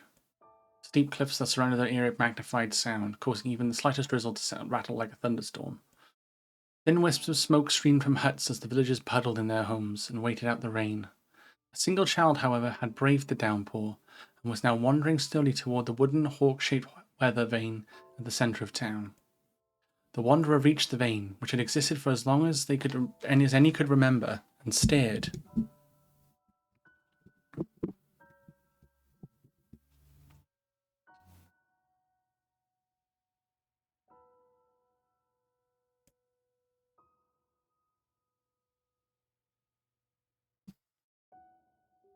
Yeah, I know they're both very long games, Persona-wise. They're the Persona games. But it's, again, another one where it's like been long overdue. I've mentioned playing them for a while, and I've kind of ummed and ahed about it, and then... Yeah. The child's face was simultaneously delicate and fierce, like a teacup that had survived a shipwreck. Those traits combined with a pale white skin to give the face of an almost sexless quality. If the beak turned east, I go home. If it stays west, then I... The child blinked. Rain slowly dripping down the young one's short hair and began its long descent to the ground. Come on. Come on! The child felt a slight breeze and watched as the vein slowly creaked to life. Spinning this way and that for a moment, it finally settled with the beak pointing firmly toward the east. East? Really? Before the main vein could move again, a jagged rock came spinning and tumbling through the air, striking home against the child's head. The force of the blow dropped the child to the ground as a hail of stones began to fall all around. Oh no, they found me. Heartbreaking smile crept across the child's face as the stones continued their assault. Through the rain, the sound of multiple footsteps grew louder and before a voice rang out. Yoo-hoo, Kaine! The voice belonged to Demo, the worst of all the bullies in the Eyrie. As Kaine struggled to stand, a final stone came skittering through the mud and bounced against her foot. Blood oozed from a cut above her eye and blurred her vision, but she could make out the shapes of Demo and her usual gang of idiots. The boy seemed taken aback for a moment by Kaine seemingly indifferent to the blood dripping from her face, but quickly regained his bravado. What's up, freak? You like the rain? You like getting all wet? Or did you finally decide to run away from home? Though she knew it was futile, Kaine turned to leave. Before she could get more than a few steps, the other children scrambled to surround her, cruelty burning in their eyes. Kaine knew that they were not the only eyes on her. The tormentor's parents watched from the safety of their homes. She was attuned to this sensation. It was one she had experienced many times before. While some villagers simply turned a blind eye to the actions of their children, many encouraged it openly. In a society ruled by superstition and fear, Kaine was something to be hated, and if possible, destroyed. I didn't say you could leave, freak. Demo's words chewed at her like a worm through an apple. He can't hurt me, she lied to herself. Be strong, be brave. He can't hurt me. He can't hurt me. He can't hurt... Oh, look, the little freak's gonna cry. What's wrong? Are you sad everyone hates you and wants you dead? Kaine prayed for the rain to flood down and carry her away from a world that seemed to have no place for her. But if there were gods, they chose to ignore her. As Demo crept ever closer, the clouds began to thin and the rain slowed. Even the weather hates me. I'm useless. A failure. I wish Demo's rock had taken my head off. Kaine couldn't meet Demo's leering gaze. She lowered her eyes and stared at the muddy ground below. The bully moved forward until he was inches away. She could smell the scent of old meat on his breath. The boy grabbed Kaine's face with thick fingers and yanked it upwards. She tried to turn away, but he forced her gaze back and jammed his thumb against her eyelid to pry it open. Show me. No. Did you just say no? Demo grinned evilly. You don't say no to me. No one says no to me. Not even taking his attention from Kaine, he called to his cohorts. Come on, guys, let's give the freak what she deserves. As soon as Demo finished, kicks and blows began to rain down upon Kaine. Demo paused, still grinning, as Kaine curled into a ball and tried to make the pain stop. I don't get you, freak. What you acting like a girl for, huh? Everyone knows what you really are. Kaine ignored the question, choosing instead to stare at the weather vane. It continued to point east, as if supremely confident about the future it had chosen for her. Go home? Yeah, that's a funny joke for someone with dead parents and no home to go to. Freak, chanted the children. Freak, freak, freak. Kaine closed her eyes and listened to the rain, waiting for the pain to start again. As the clutching hands of the village children closed around her, she bent her mind to the sound of the rain, letting it become her world entire. The rain fell, but the pain never came. Only when the laughter of her tormentors turned to terrified cries did she dare open a single blood-caked eye. Kaine was shocked to see Demo sprawled on the ground, holding his head and screaming in pain. She could see blood welling from spaces between his fat, twisted fingers. Oh my god, he's crying. He's actually crying. Deprived of their leader, the other children glanced back and forth between themselves as if waiting for someone to step forward and take charge. When no saviour emerged, they began an uneasy shuffle away from Kaine. But the young girl was the least of their concerns. Instead, their attention was wrapped on the ancient woman standing a few feet away. After struggling for breath for a moment, she finally spoke in a voice thick with rage. Hurts like a bitch, don't it? Now I suggest you scatter before I throw another one. And if any of you little bastards ever touch my Kaine again, I'll do far worse than throw a rock. You can count on it. The old woman crouched down and gently touched the hand Demo was using to cover the wound. Before he could think to protest, she grounded her palm into the wound and twisted back and forth. Ow! He screamed, leaping to his feet. Stop it! What are you doing? Quit whining. Ain't no one ever died from a scratch. You hit me with a rock, you stupid bitch. A big one. That thing could have killed me. The old woman shrugged. Death is the best cure for stupid. Dino's face twisted with rage at her words. Locking his eyes on Kaine, he took a step backward and spat on the ground. Get out. Leave this village. No one wants you here. Either of you. Seeing the old woman grab another stone, Demo and his companions turned tail and ran. As they fled, the old woman grabbed her side and barked out a single laugh. Ha! Look at the fat boy go. Guess he's healthy enough to run from a fight. The woman's smile faded as she turned her attention to Kaine. Kneeling down, she removed her shawl and placed it around the young girl's shoulders, then produced a cloth from the folds of her dress and began blotting at the blood on her forehead. "Oh, Kaine," she said, "why didn't you fight back? You're stronger than that lot." The words of her grandmother stung Kaine, and she turned away. "Don't be nice to me," she said. "I don't deserve it. Nothing matters anymore." Her tears, held in check for so long, finally began to fall on the muddy ground below. "Everyone hates me. They think I cause bad things to happen. They think I'm a freak. I wish I was dead." As Kaine's tears turned to sobs, she felt her grandmother's hands on her shoulders. Despite her advanced age and diminutive size, she was a woman of surprising strength, and Kaine found her unable to turn away. "Don't talk like that, girl. It's a river wide and deep that flows between the realms of this world and the next, and it grants no mercy to any that attempt the crossing. You've got a duty to fight until your last breath. Understand?" The old woman tightened her grip and tried to still the tremor in her voice. "You know the pain of losing someone close to you, Kaine. You know because you survived it." As the words hit home, Kaine was struck by the force of her love for the old woman. As a young child, she didn't even know of her grandmother. When her parents died, the woman quickly accepted her as her own. Grandma, as Kaine called her, was cunning, vulgar, and quick to violence, and their first few years together had not been easy. But with each year that passed, Kaine and her grandmother had grown closer. However, it was only now, sitting in the mud with tears and blood caking her face, that Kaine truly understood the depths of her affection. Here was a woman who had seen hard times, who had seen death, who had fought through all these things and somehow emerged on the other side. If anyone could understand Kaine's pain and loneliness, it was her. "Do I make you sick, Grandma?" "Of course not. Don't be an ass." Kaine drew her grandmother's moth-eaten shawl around her body and shuddered. "But my body, it's not normal.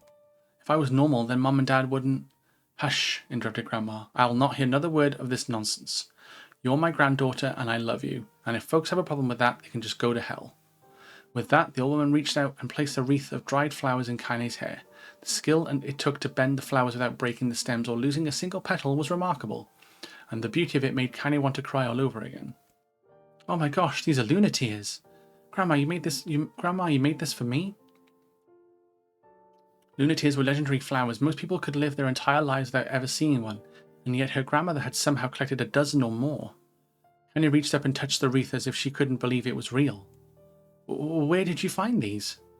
"Just stumbled on them when I was out doing the shopping." The woman turned away as she spoke, leading Kaine to suspect that the search had been more difficult than she was letting on. The pains she took to construct the ornament, let alone track down the flowers used in its construction, made Kaine's heart hurt. She reached up and gently adjusted the wreath, admiring the way it felt between her fingers. "Didn't quite turn out right," said her grandmother as she squinted at it.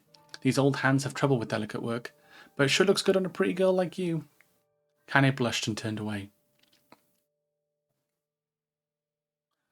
You think I'm pretty?" "Of course you are. What a fool thing to say." "Thank you, Grandma." Her grandmother smiled.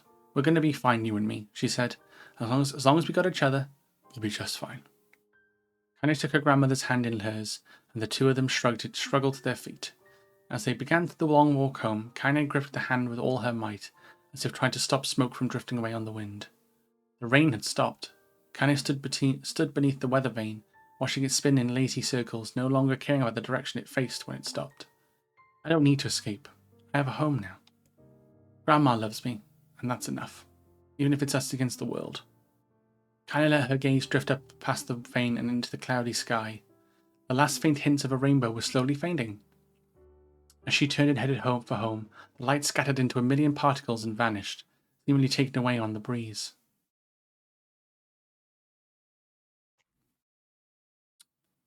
Also, my vote would be Persona 5, but I'm biased. Yeah, I'm leaning more towards 5 than 3. In the distance, Kaine heard the steady sounds of an axe striking wood. The noise had a purposeful quality to it, as if she was hearing a master woodsman go about his work. The firewood being produced, however, was as far from a work of art as could be. Pieces of every shape and size were being flung about a barren yard with wild abandon. Anyone trying to stack such wood would probably die of frustration before the job was through. Stupid piece of shit axe. Kaine's grandmother flailed away with the axe, filling the air with both splinters of wood and words that would make the most hardened sailors blush. "Grandma," called Kaine. That you, Kaine? Yelled the old woman, taking her eyes off the wood for a moment. Don't get too close or I might take your goddamn foot off by mistake. She brought the axe down on a piece of wood, sending chips flying in every direction. One spun past Kaine close enough for her to hear the whistle, at which point she decided to step back. Once she'd scuttled to a safe distance, she cupped her hands around her mouth and shouted, Grandma, do you need help? I can get you water or lunch or a new axe or something. The axe, poised to strike another wobbly blow, paused in midair. The old woman considered her granddaughter's offer for a moment, then smiled. Tell you what, since I'm doing such a piss poor job of chopping, why don't you come here and take over, so I can go get the water. She's been restless lately. I don't want you running out into one of them bastards. Relinquishing the axe, her grandmother picked up a long pole with wooden buckets on either end. Gathering water was by far the most difficult of the two jobs, but Kaine knew better than to complain. Once Grandma's mind was set, there was no change in it. Apologies again, everybody. Kaine did her best to help with chores, but Grandma took every last task that required travel to the village. Though she had a long list of plausible excuses, Kaine knew the real reason. She didn't want her granddaughter to be taunted and harassed by the villagers. Once Kaine moved in, Grandma decided to take up residence in a good distance from the Eyrie. Out of sight, out of mind seemed to be the best policy when it came to the villagers and her granddaughter, and rare were the days where any but the two of them could be found on the rocky acre of land they call home. Kaine enjoyed the solitude, but harboured a secret resentment that her grandmother was forced to spend her golden years in such a place. After watching her grandmother leave, Kaine turned her attention to the task at hand. She had never chopped wood before in her life, and soon discovered why the old woman hated the chore. Swing after swing of the axe produced only a tiny crack in the wood. When she finally managed to connect with a solid stroke, the tool embedded itself in the log and refused to budge. Frustrated, Kaine swung the axe around her head and threw it, log and all, across the yard.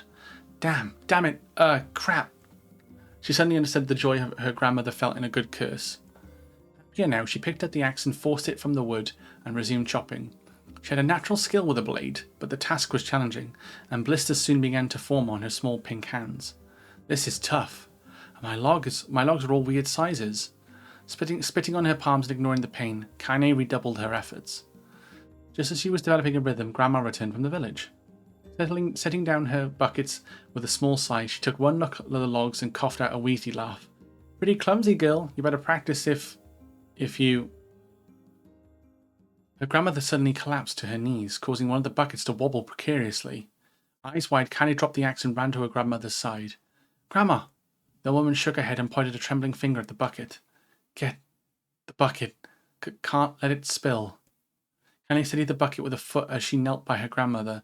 A small bit of water sloshed over the side and made a new home in the hem of her dress, but Kaine didn't notice.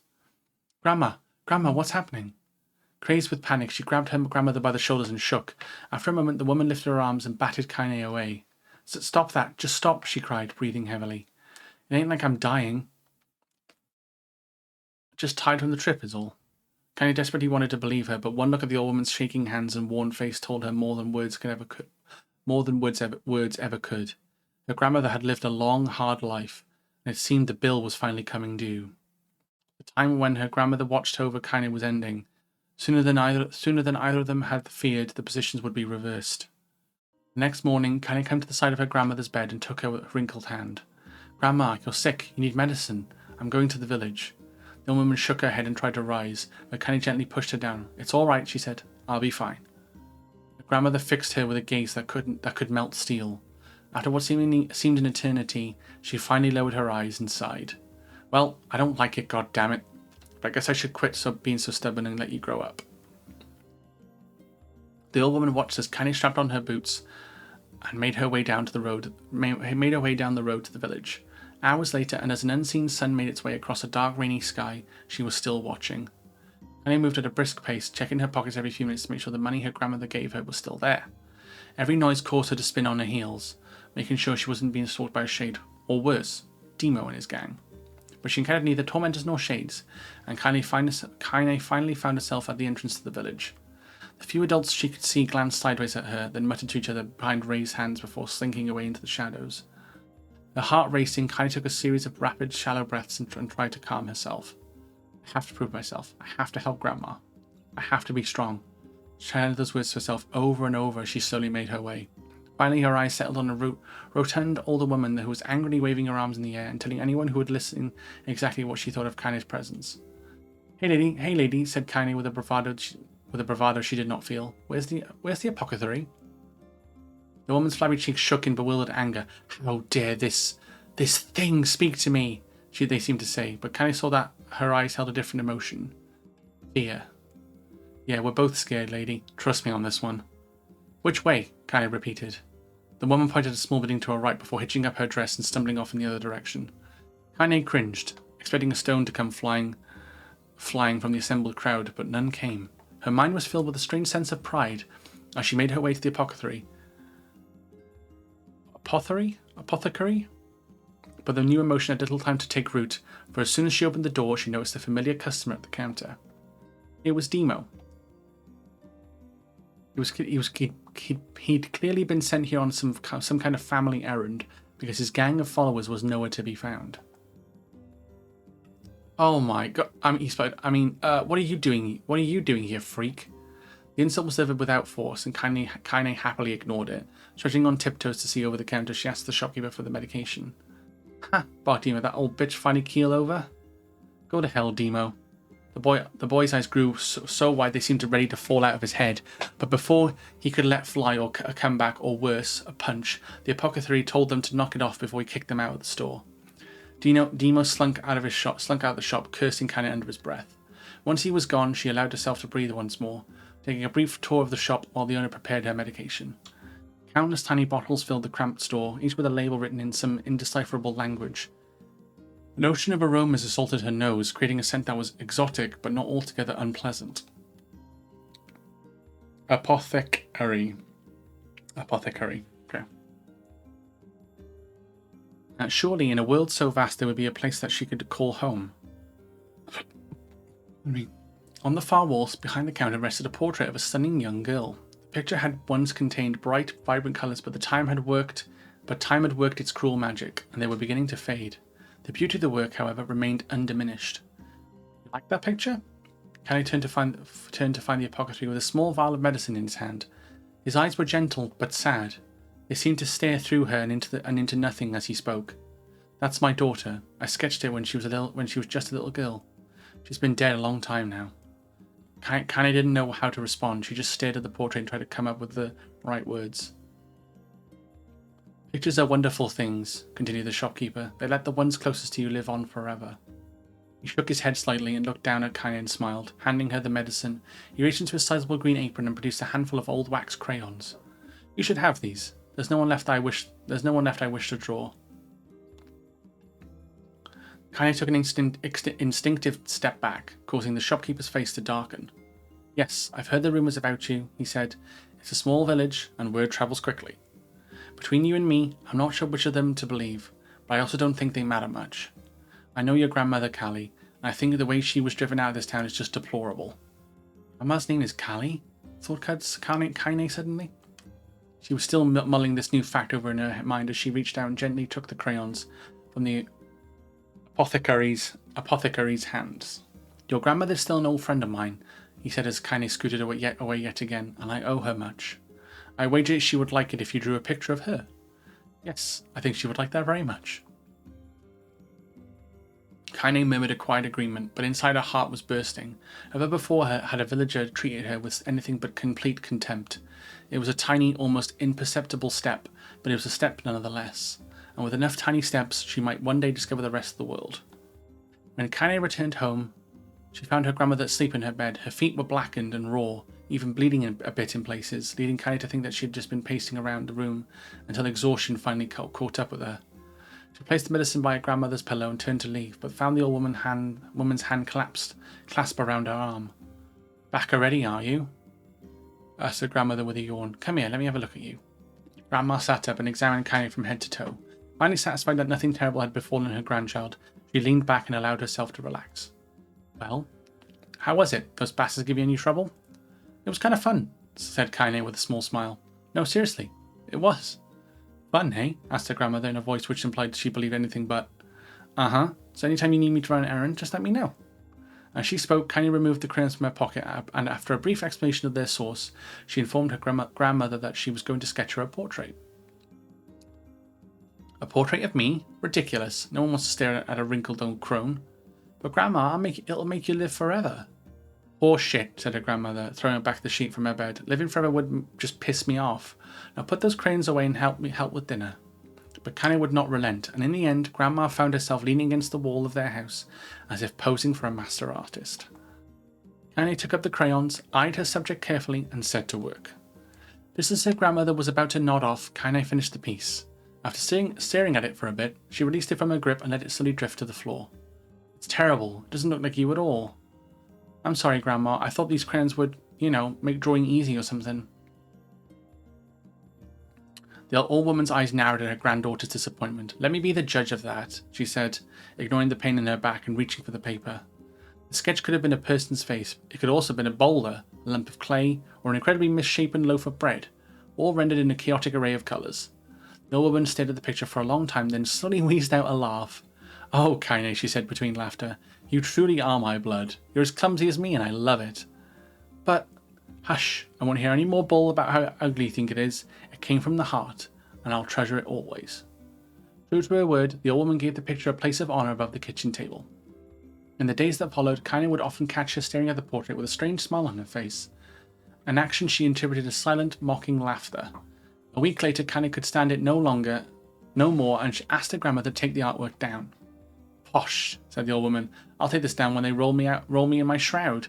She pondered this for a bit, then turned to Kaine and dropped her to one knee. Listen to me, girl. Seeing this picture makes me happy in a way I've never felt before, and it makes me want to go on, so that someday you can feel the same happiness. It was a moment that burned itself in Kaine's memory, a perfect blend of pride and love and joy that came together to form a lifelong remembrance. She swore to never forget this moment, never forget the old woman who had made her place in the world possible. Bahamut!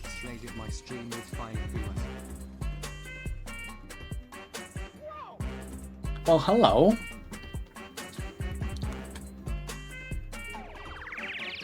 How are we? Welcome in, Bahamut. Welcome in, Rap. How was Sly Raccoon? Ooh, how was it? Hope you had a good stream. You've just caught. Well, we've just beaten the main story of Replicant, and of thinking. Obviously, I had like another hour spare. I thought I'd just see what this Kaine, because once I'd beaten the game, it was like, hey, you can play as Kaine next. You can do Kaine's story. I was like, okay. So I'm just kind of seeing what it is. I probably won't go through it, or maybe I'll go through it off stream or something. But let's see, I'm kind of content with. I don't mind. I'd rather just maybe just kind of look through it. The story is a online maybe or something. Yeah. Oh, you finished Bully? Nice. So you're moving on to the Sly Cooper series? Nice. Or Sly series? Nice. Hell yeah. So you're on the first one at the moment.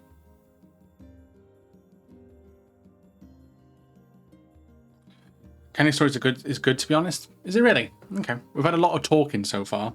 Well, I've had a lot of like reading so far, so we'll see. Maybe we'll do like a stream where we just kind of continue it maybe or something. I don't know. Because I kind of want to play Metal Gear Solid 5, but we'll see. Time moves on. Actually, yeah, you got a shout out. Let me give you a shout out. But yeah, welcome everybody. Welcome in readers. For those who don't know me, I'm Marsh Bandicoot. I'm a streamer of sorts. And yeah, we're playing Nier. We're playing Nier for the first time. So we just finished our protagonist story. So now we're trying out Kaine's story. I say I might keep this going. I'm not too sure. I kind of want to switch it up a bit, but we'll see. We'll see how we get on with this. I'm not sure how long this story is, to be honest, but we shall see. But yeah, if you need to read and run Bahamut, then please do. So I know it's starting to get late for us in the UK. I think it's Nier 4 Sly games. Off the top of my head. Sly Cooper and the Thievis Raccoonus. I do want to play those games. 5, I think. Yeah, I think it's... Yeah, that sounds, 5 sounds about right, actually. But yeah, they are games that I do want to try and play at some point. The Sly Cooper ones. But yeah, you caught me in the middle of reading, so... Time moves on. People and memories move in and out of a life that like ghosts passing through a hall. But this moment will be different. Kaine swore, because I will remember it forever. Forever. Kaine's dreams. Separation.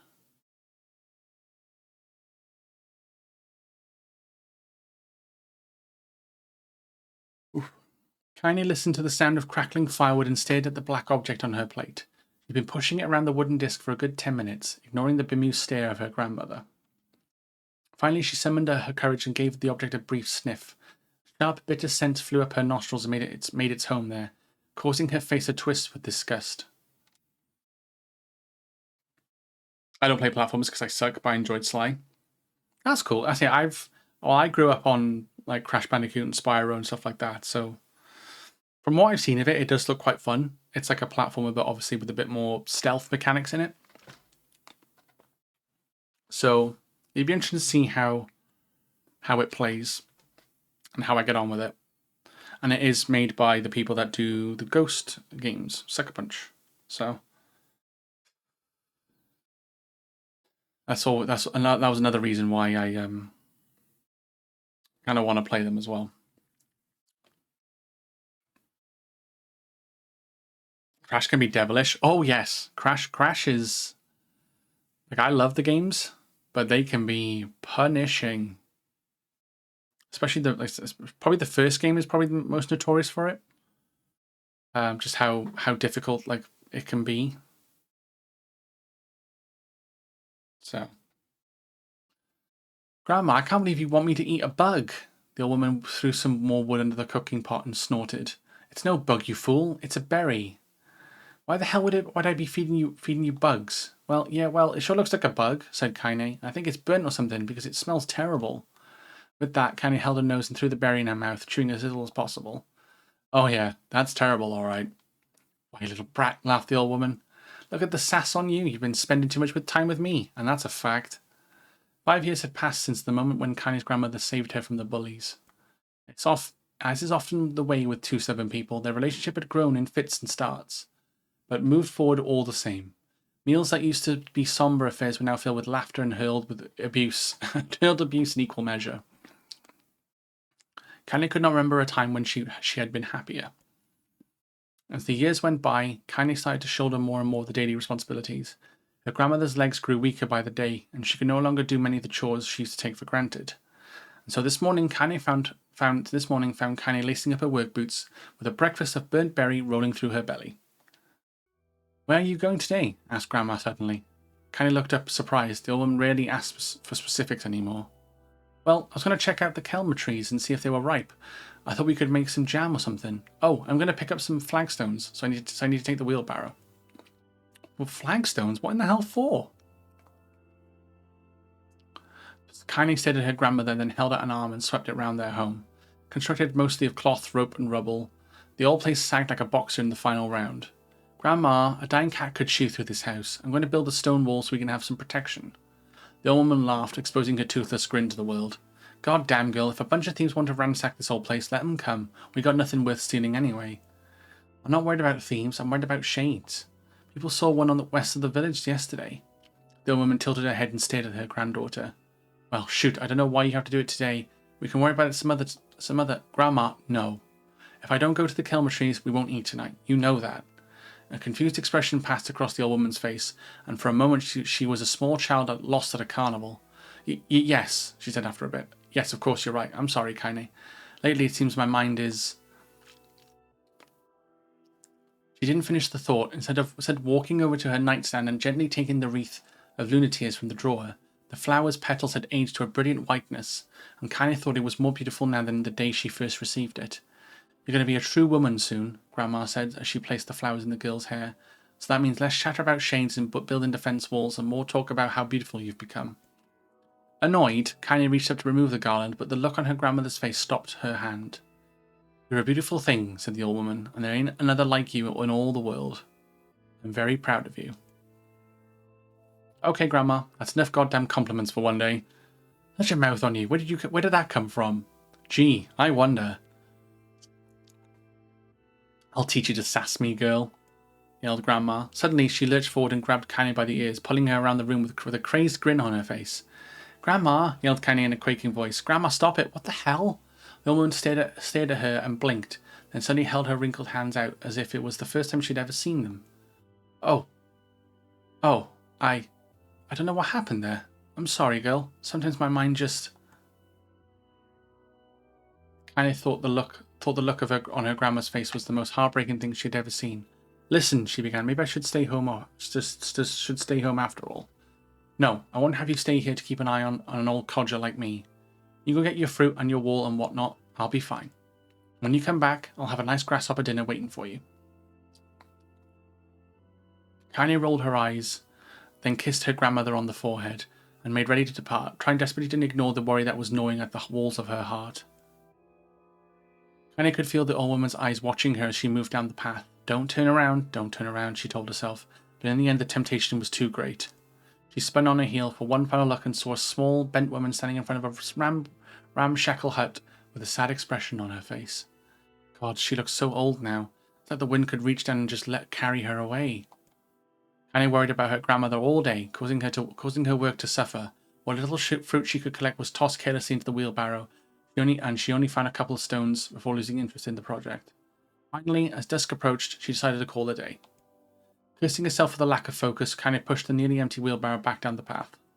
As she crested the final hill, she suddenly froze in place. The wheelbarrow fell from her fingers and collapsed on its side, sending a few pieces of wrinkled brown fruit rolling back down the hill. Her gaze was transfixed by a thick black cloud that hovered just ahead. Tracing its path with her finger, Kanye suddenly felt her stomach knot in on itself. Good no. Oh gods, no. Her grandmother's house was ablaze, the flames licking up as if trying to touch the sky itself. Grandma! Grandma! Kanye ran then, faster than she ever moved in her life. Once she tripped on a stone and went sprawling into the rocky ground, but she leapt to her feet and continued running, unmindful of the blood that spilled from her wounded hands and knees. As she got closer and closer, Kanye's mind began to race in time with her footfalls. It's too dark. It's too dark. Not just fire. It can't be fire. Too much smoke. Gotta save her. Gotta save her. She burst into the front yard and came to a sudden halt, her worst suspicions confirmed. The smoke from the fire was mingling with the thick, inky blackness of an enormous shade.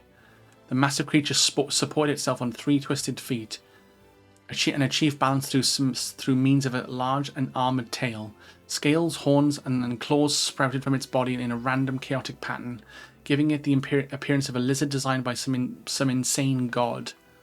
Seeing Kanye, it let out a roar and flicked its tail, sending small whirlwinds spinning around the yard. For a moment, the creature retreated into a shimmering inky blackness, as if her mind was unable to comprehend that such a thing could actually exist. But then the smell hit her, a blend of rotted meat and excrement, and the horror became real once more. The creature bellowed again, and this time Kanye responded with a scream of her own. All right, you bastard, and she thought as her scream echoed off the high cliffs around them. It's you or me. Let's go. The shade eyed Kanye with bemused interest, and it began looking from her to the house and back again, as if urging her to look at the destruction it had so gleefully wrought. With dread building in her heart, Kanye glanced towards the house. Through the smoke and flames, she spotted a small figure struggling to escape the ruins. Grandma! At the sound of her voice, the old woman began waving frantically. She's alive, thought Kanye. Alive! Kanye's legs sprang to life as she raced across the yard towards the flaming wreckage of the house. Before she could advance for more than a few steps, the shade opened its mouth and let out a roar powerful enough to uproot trees and send them flying. The blast sent Kanye tumbling through the air before smashing her against the rocky earth. The stars danced in front of her eyes as she tried to remember how her legs worked. Get up! Get up! Get up! Get up! Get up! Get up! Get up now! As Kanye struggled to her feet, the shade stomped towards the house and pinned her grandmother to the ground with the tip of a claw. The old woman struggled to move the claw from her stomach, but she might as well but she might well have been pushing a mountain. She coughed briefly, sending a small spray of blood into the air, then collapsed to the ground, her energy spent. Kaine lurched to her feet only to fall back to the earth with a gasp. Her ankles were on fire. One or both of them were surely broken. Ignoring the pain that screamed through her body, she began dragging herself across the ground, leaving a drunken trail of dust and blood in her wake. Grandma, hold on, just a little longer. Her grandmother's face was turning blue, her eyes rolling back until only the whites were exposed. Kaine pulled herself across the ground with maddening slowness, the distance seeming to increase with every second that passed. The shade glanced between the two women and flicked out its tongue, its giant mouth turning up at the corners. Short, panting breaths belched from somewhere deep inside its core. Bastard, laughing at us. She had no idea how such a mindless creature could experience emotion, but there could be no doubt the Shade was taking joy in their suffering. Yeah, I see your plan. The Shade moved his claw slightly, allowing Grandma to breathe again. It was clearly keeping her alive, only to snuff out her life when Kaine was close enough to touch her. I'm going to kill this bastard. Summoning all her strength, Kaine rose to her feet. There was a sickening snap from her right ankle as the foot twisted backwards, but she forced it from her mind and began to hobble towards the monster. Pulling a small knife from the pouch at her waist, she leapt on the foot that pinned her grandmother and plunged the weapon deep. Give her back, she screamed. Give her back to me. It was like stabbing a rock. After a few swipes, the knife broke at the hilt with a dull snap. The Shade panted laughter again, then raised its tail and sent it rushing through the air toward the young girl that was latched to its foot. Kaine never had a chance. The tail struck her square in the chest and sent her crashing into the burning wreckage of the home. As she lay on the ground with blood pouring from multiple wounds, a small, weak voice spoke up. Kaine! Kaine's vision blurred, but she forced herself to focus on the sound. Finally, her eyes cleared enough for her to make out her grandmother's hands reaching out to her through the smoke. Grandma? Kaine, you gotta run. You can't best this one. Kaine grabbed the hands and held on with all her strength. Grandma, come on. We have to go. The old woman coughed loudly. One of her hands, slick with blood, slipped from Kaine's grasp and thumped to the ground below. Grandma, no, no. I said run, goddammit. You have to live. You have to get through. The thought would stay forever unfinished, but before she could say another word, the Shade's clawed foot descended, smashing through the remains of the roof and down upon the shattered figure of the old woman. Blood oozed from the gaps in the creature's toes as the terrible, putrid smell assaulted Kaine's nose once again. She stared at the foot, dumbfounded, convinced that what she was seeing could not possibly be real. When the creature finally lifted its appendage, all that remained underneath was a twisted, unrecognizable mass of rubble and red. Her grandmother was gone. Kaine blinked, trying to feel the hands which had just been in hers, but just a moment ago.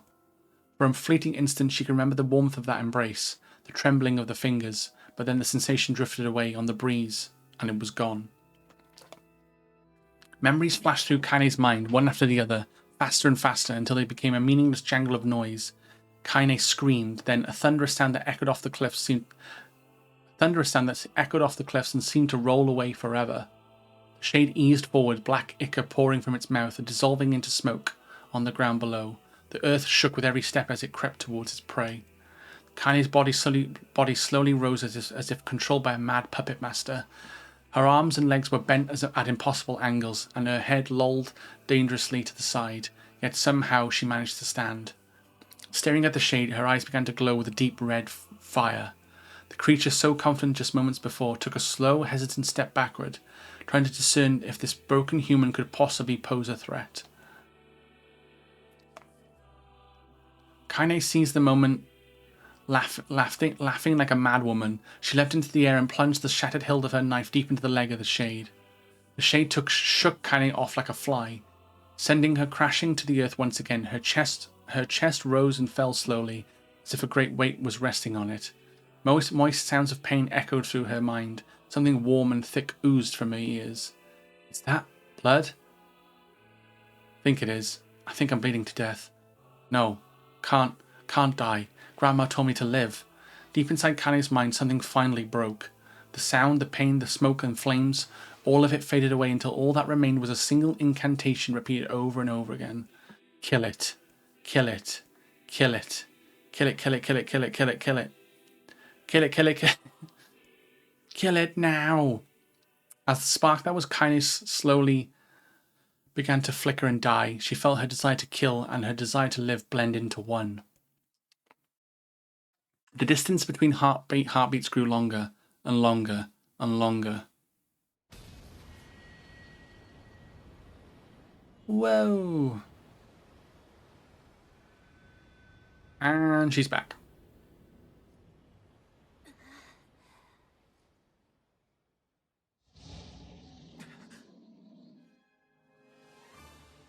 The beast approaches. Oh, I know.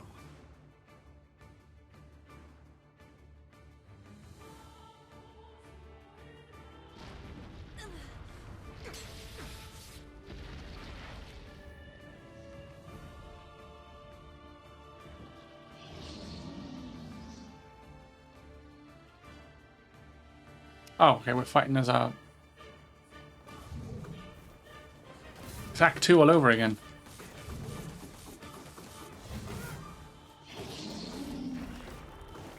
What anger this creature must have. How did it even survive these past 5 years? That's a very good question. It dies today. It's not the blade but the skill of the user. Strike it down. Oh, pardon me.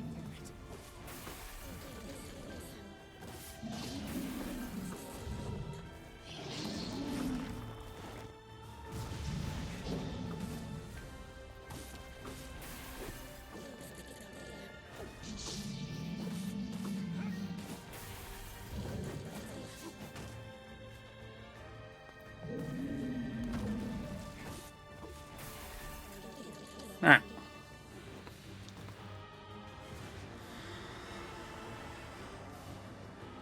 We've seen this before, so...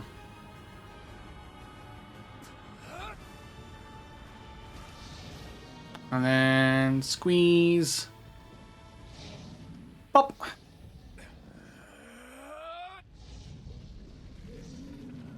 Like a pimple.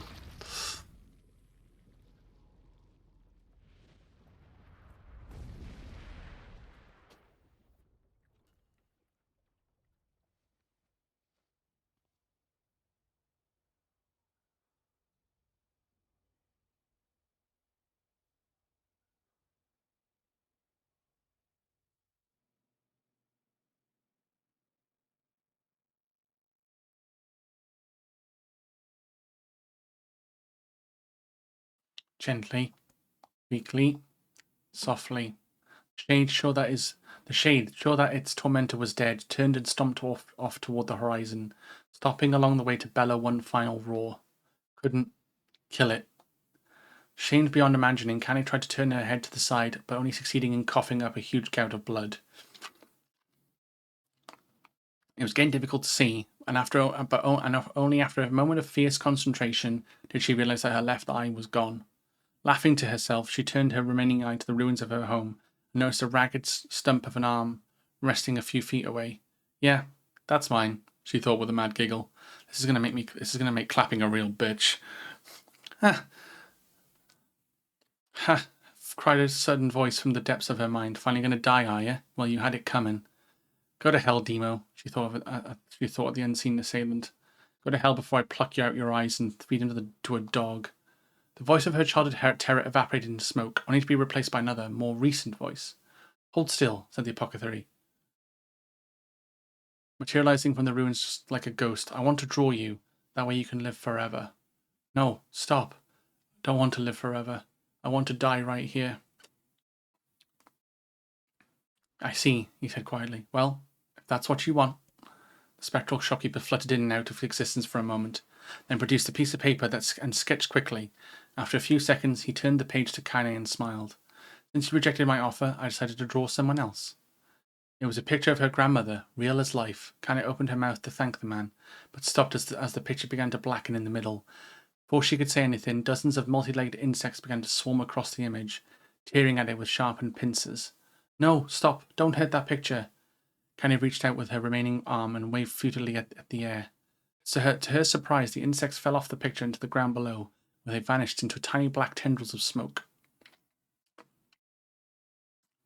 Relieved, Kaine turned her good eye back to the picture, only to open her mouth in a silent scream. The sketch now showed her grandmother as she truly was, a smashed, unrecognizable lump of nothing. The apothecary smiled, then broke into a jolly dance. See that? He cried as he danced his jig. It's perfect now. She looks just like you. Ha ha, cha cha cha cha. I look like that? Oh God, I'm gonna die. I'm gonna die. Drowning in despair, Kaine laid her head back in the mud and smoke of her ruined house and waited for the end to come.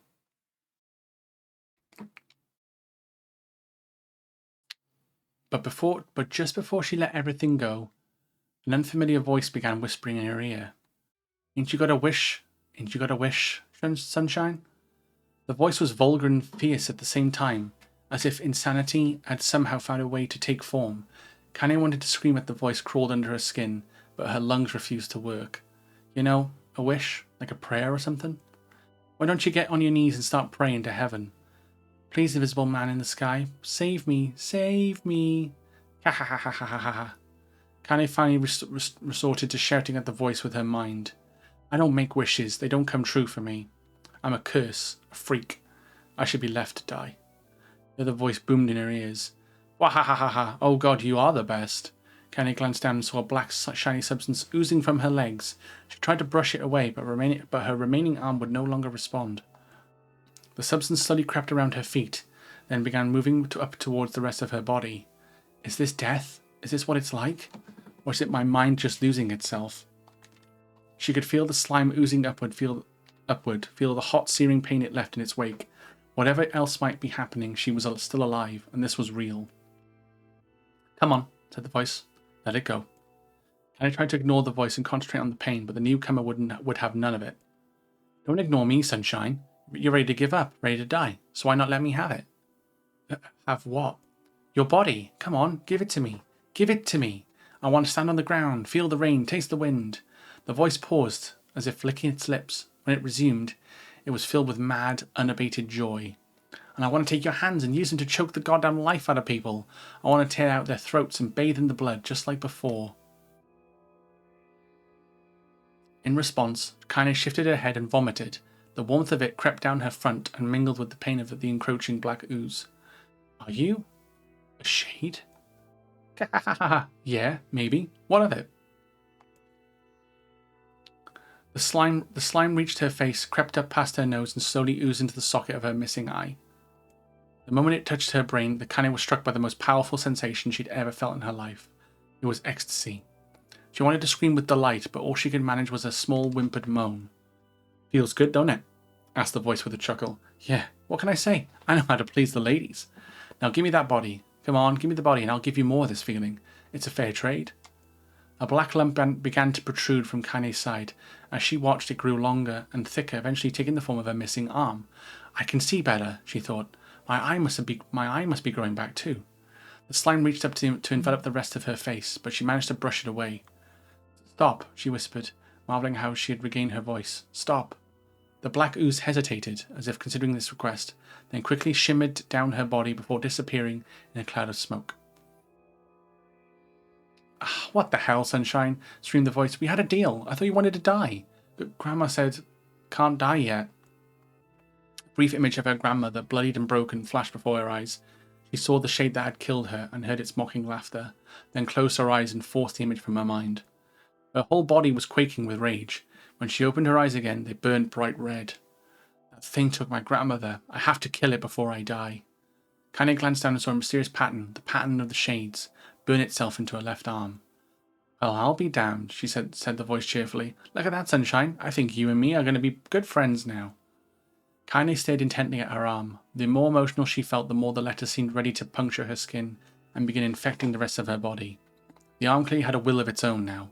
Stop. Gotta stop. Holding her left arm in her right, Kaine took a deep breath and tried to calm herself. Come on, don't fight it, pleaded the voice. Hate's my favourite dish, and I'm hungry. Let it go. Feel the anger. Burn with the fire of revenge. Thirst for blood. Then go out there and...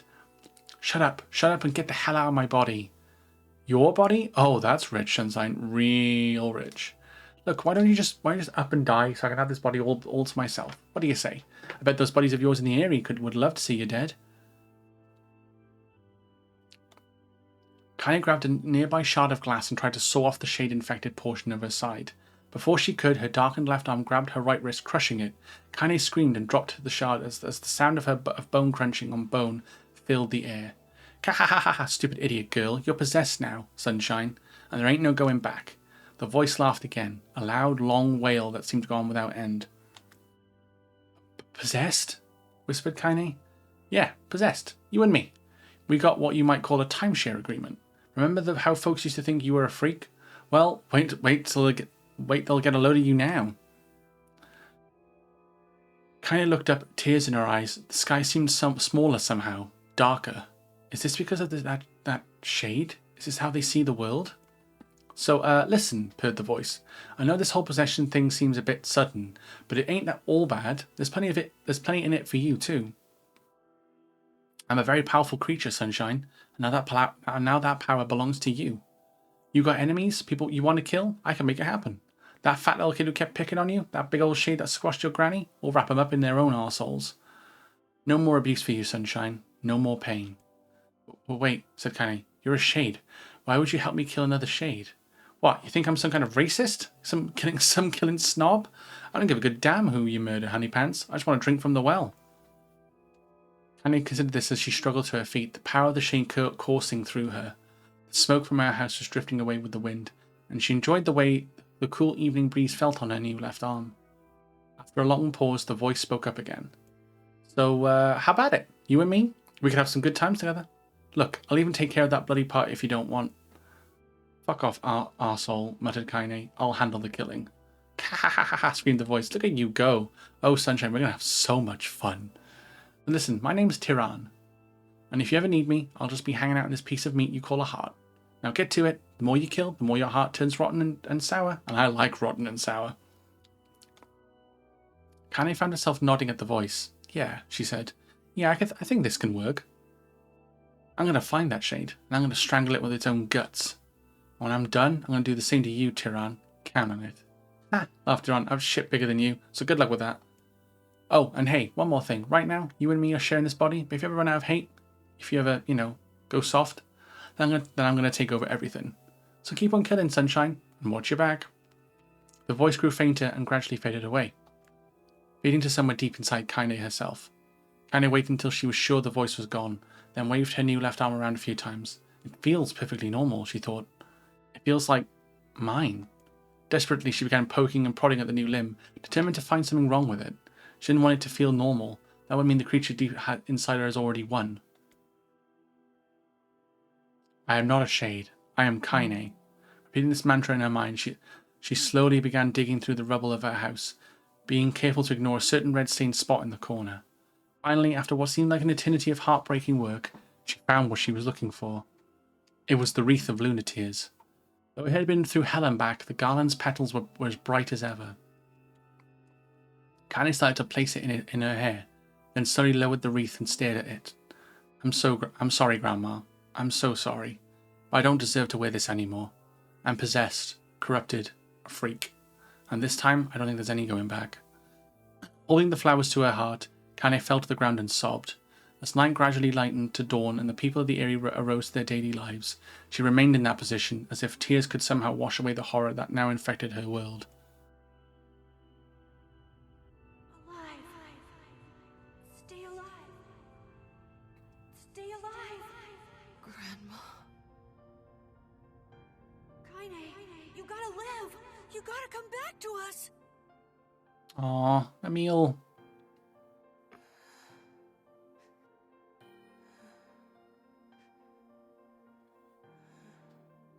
Oh, Hey.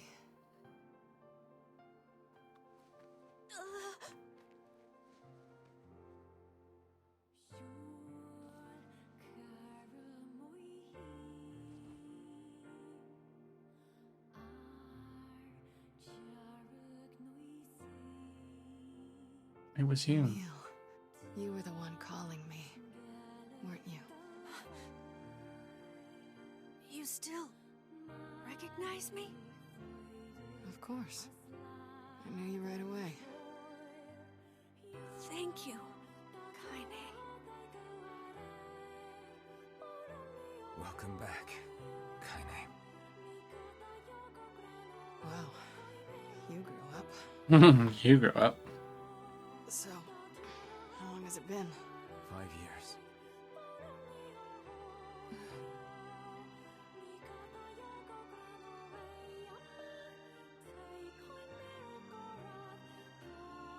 That's a long ass time. Shit. That's a long time. Any luck with Yonah? We are still no closer to finding her. We need a way to locate the Shadow Lord. By the way, this is for you. Is that a lunar tear? It's not as good as your grandmother's, but I tried. No, it's great. Thank you.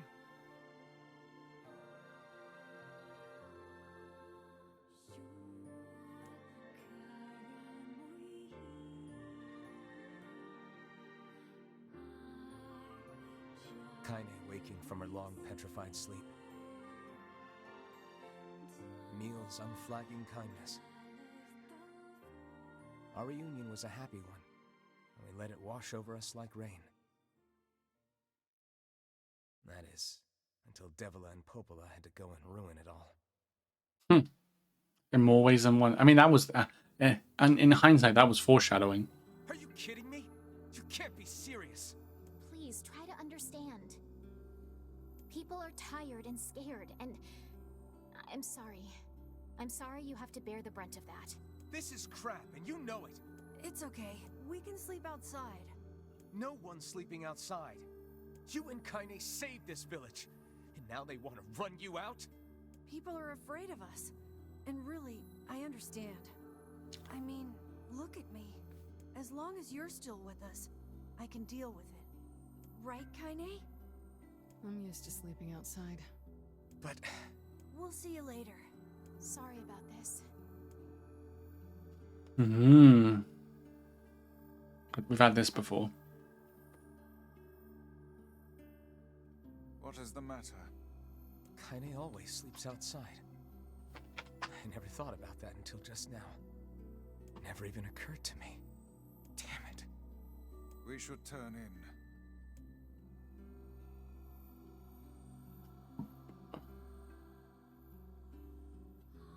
I didn't get much sleep that night. For the first time in my life, I hated Devila. For the first time in my life, I doubted Popola. But those feelings are pointless in the end. They said and did what they did for the sake of the village. To protect it from the horror of the Shades.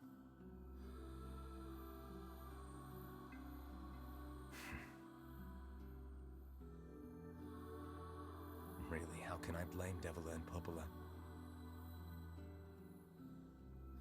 In the end, I'm just as bad. Because I never once stopped to think about Kaine and Emil's situation myself.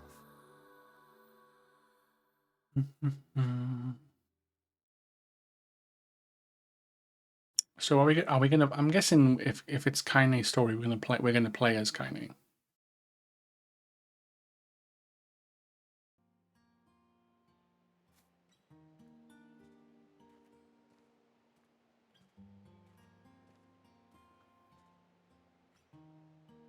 I should apologize to Kaine and Emil. But what good would that even do?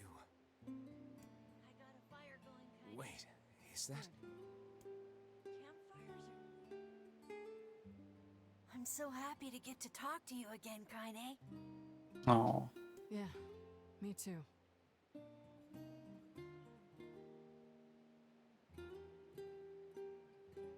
I tried everything I could think of to save you, you know.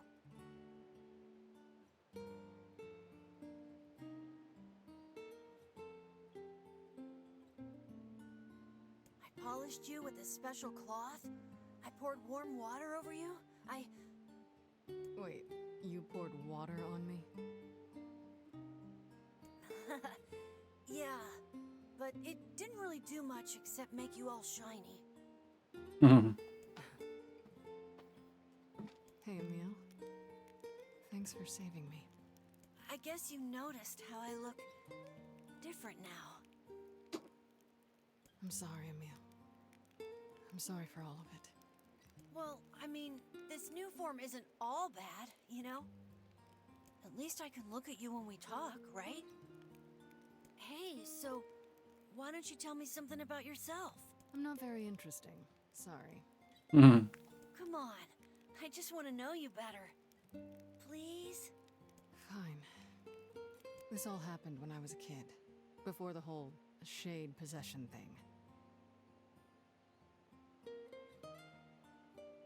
My body is different. And when the villagers found out about it, they started treating me like a freak. But one person, my grandmother, accepted me just as I was. No matter how bad things got, she gave me the strength to keep going. She's really special to you, huh? Oh. Yeah.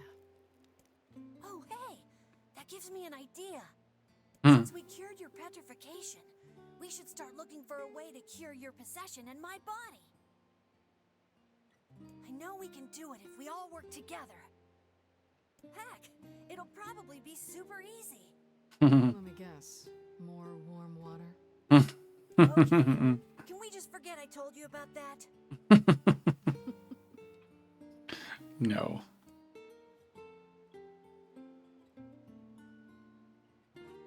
Absolutely not.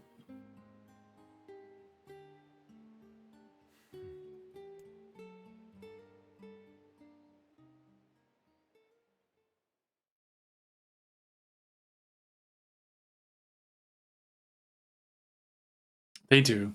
They do. Emil and kind of get along very, very well. Sleep well? Sure. And yet your red eyes tell a different tale. Don't be so hard on yourself, lad. I need to go see. Very well.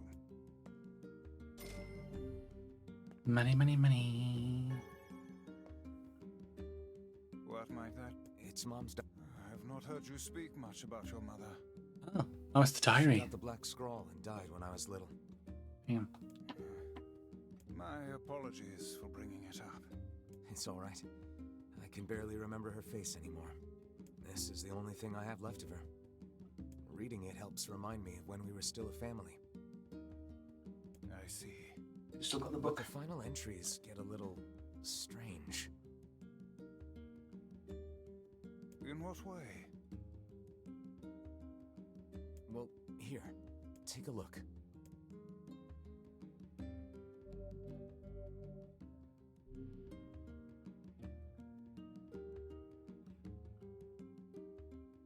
Say there. Can you not hear me?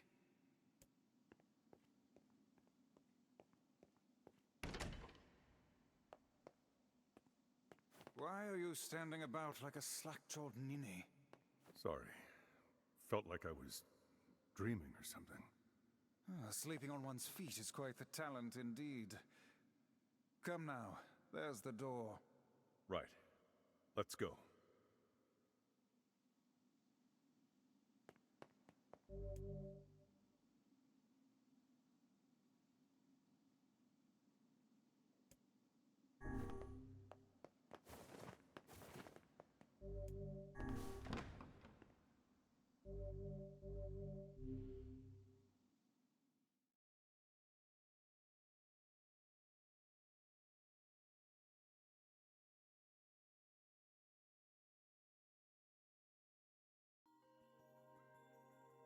My word. Something wrong? I feel as if I've just awoken from a most unpleasant dream. Yeah, true. I know what you mean. That happens to me whenever I read it. So is that like extra? So what is that diary then? Is that like extra DLC or something, or?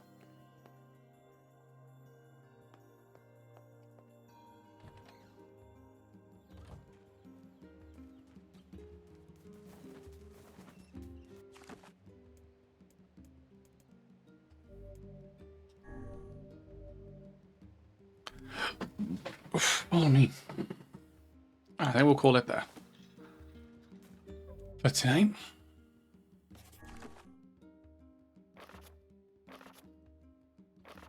I mean, we got through the game at the very least.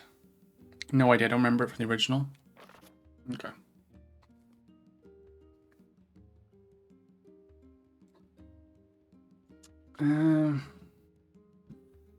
Yeah, I'm not sure.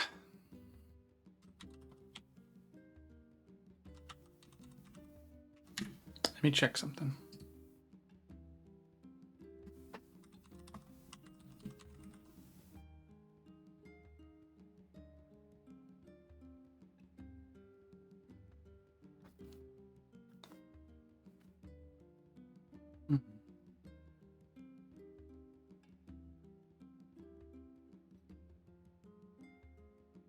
Yeah, I'm guessing the Kaine story is going to be like another 20 hours, probably. But then it wasn't. It was only a couple of streams where we were adult, I think. So.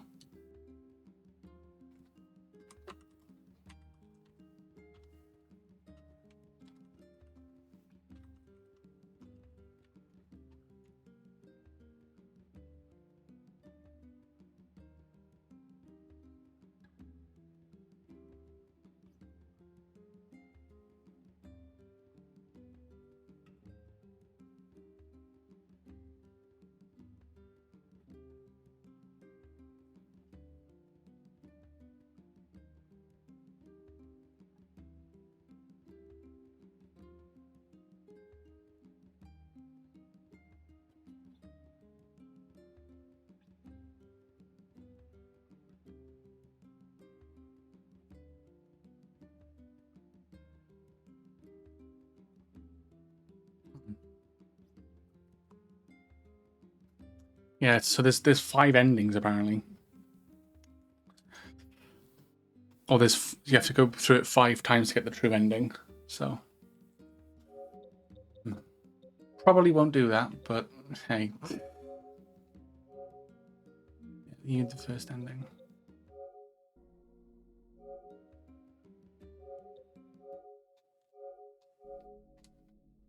But yeah, well that was Nier Replicant. We beat the first ending, and then slightly started Kaine story. I mean, I think 2 hours of that was literally just reading, so which was kind of wild.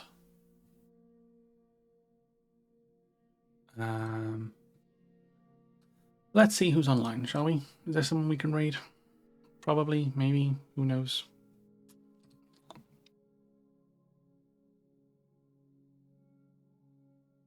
It's probably the current version Replicant stuff.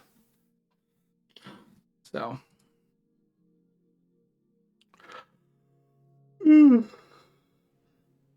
Oh, dear.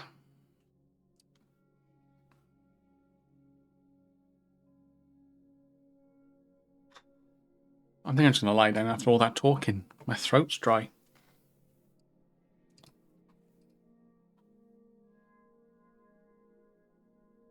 But yeah, so the next stream will be Metal Gear Solid 5. To be honest, now that I've hit an ending with Replicant, I kind of don't really want to continue it. I'm just kind of like, eh. I think I'll just watch a video of the endings. And then just be like, okay, yeah. It was worth it, I guess. Or not, who knows. I just want to play something else now. So, but yeah, appreciate everyone hanging out.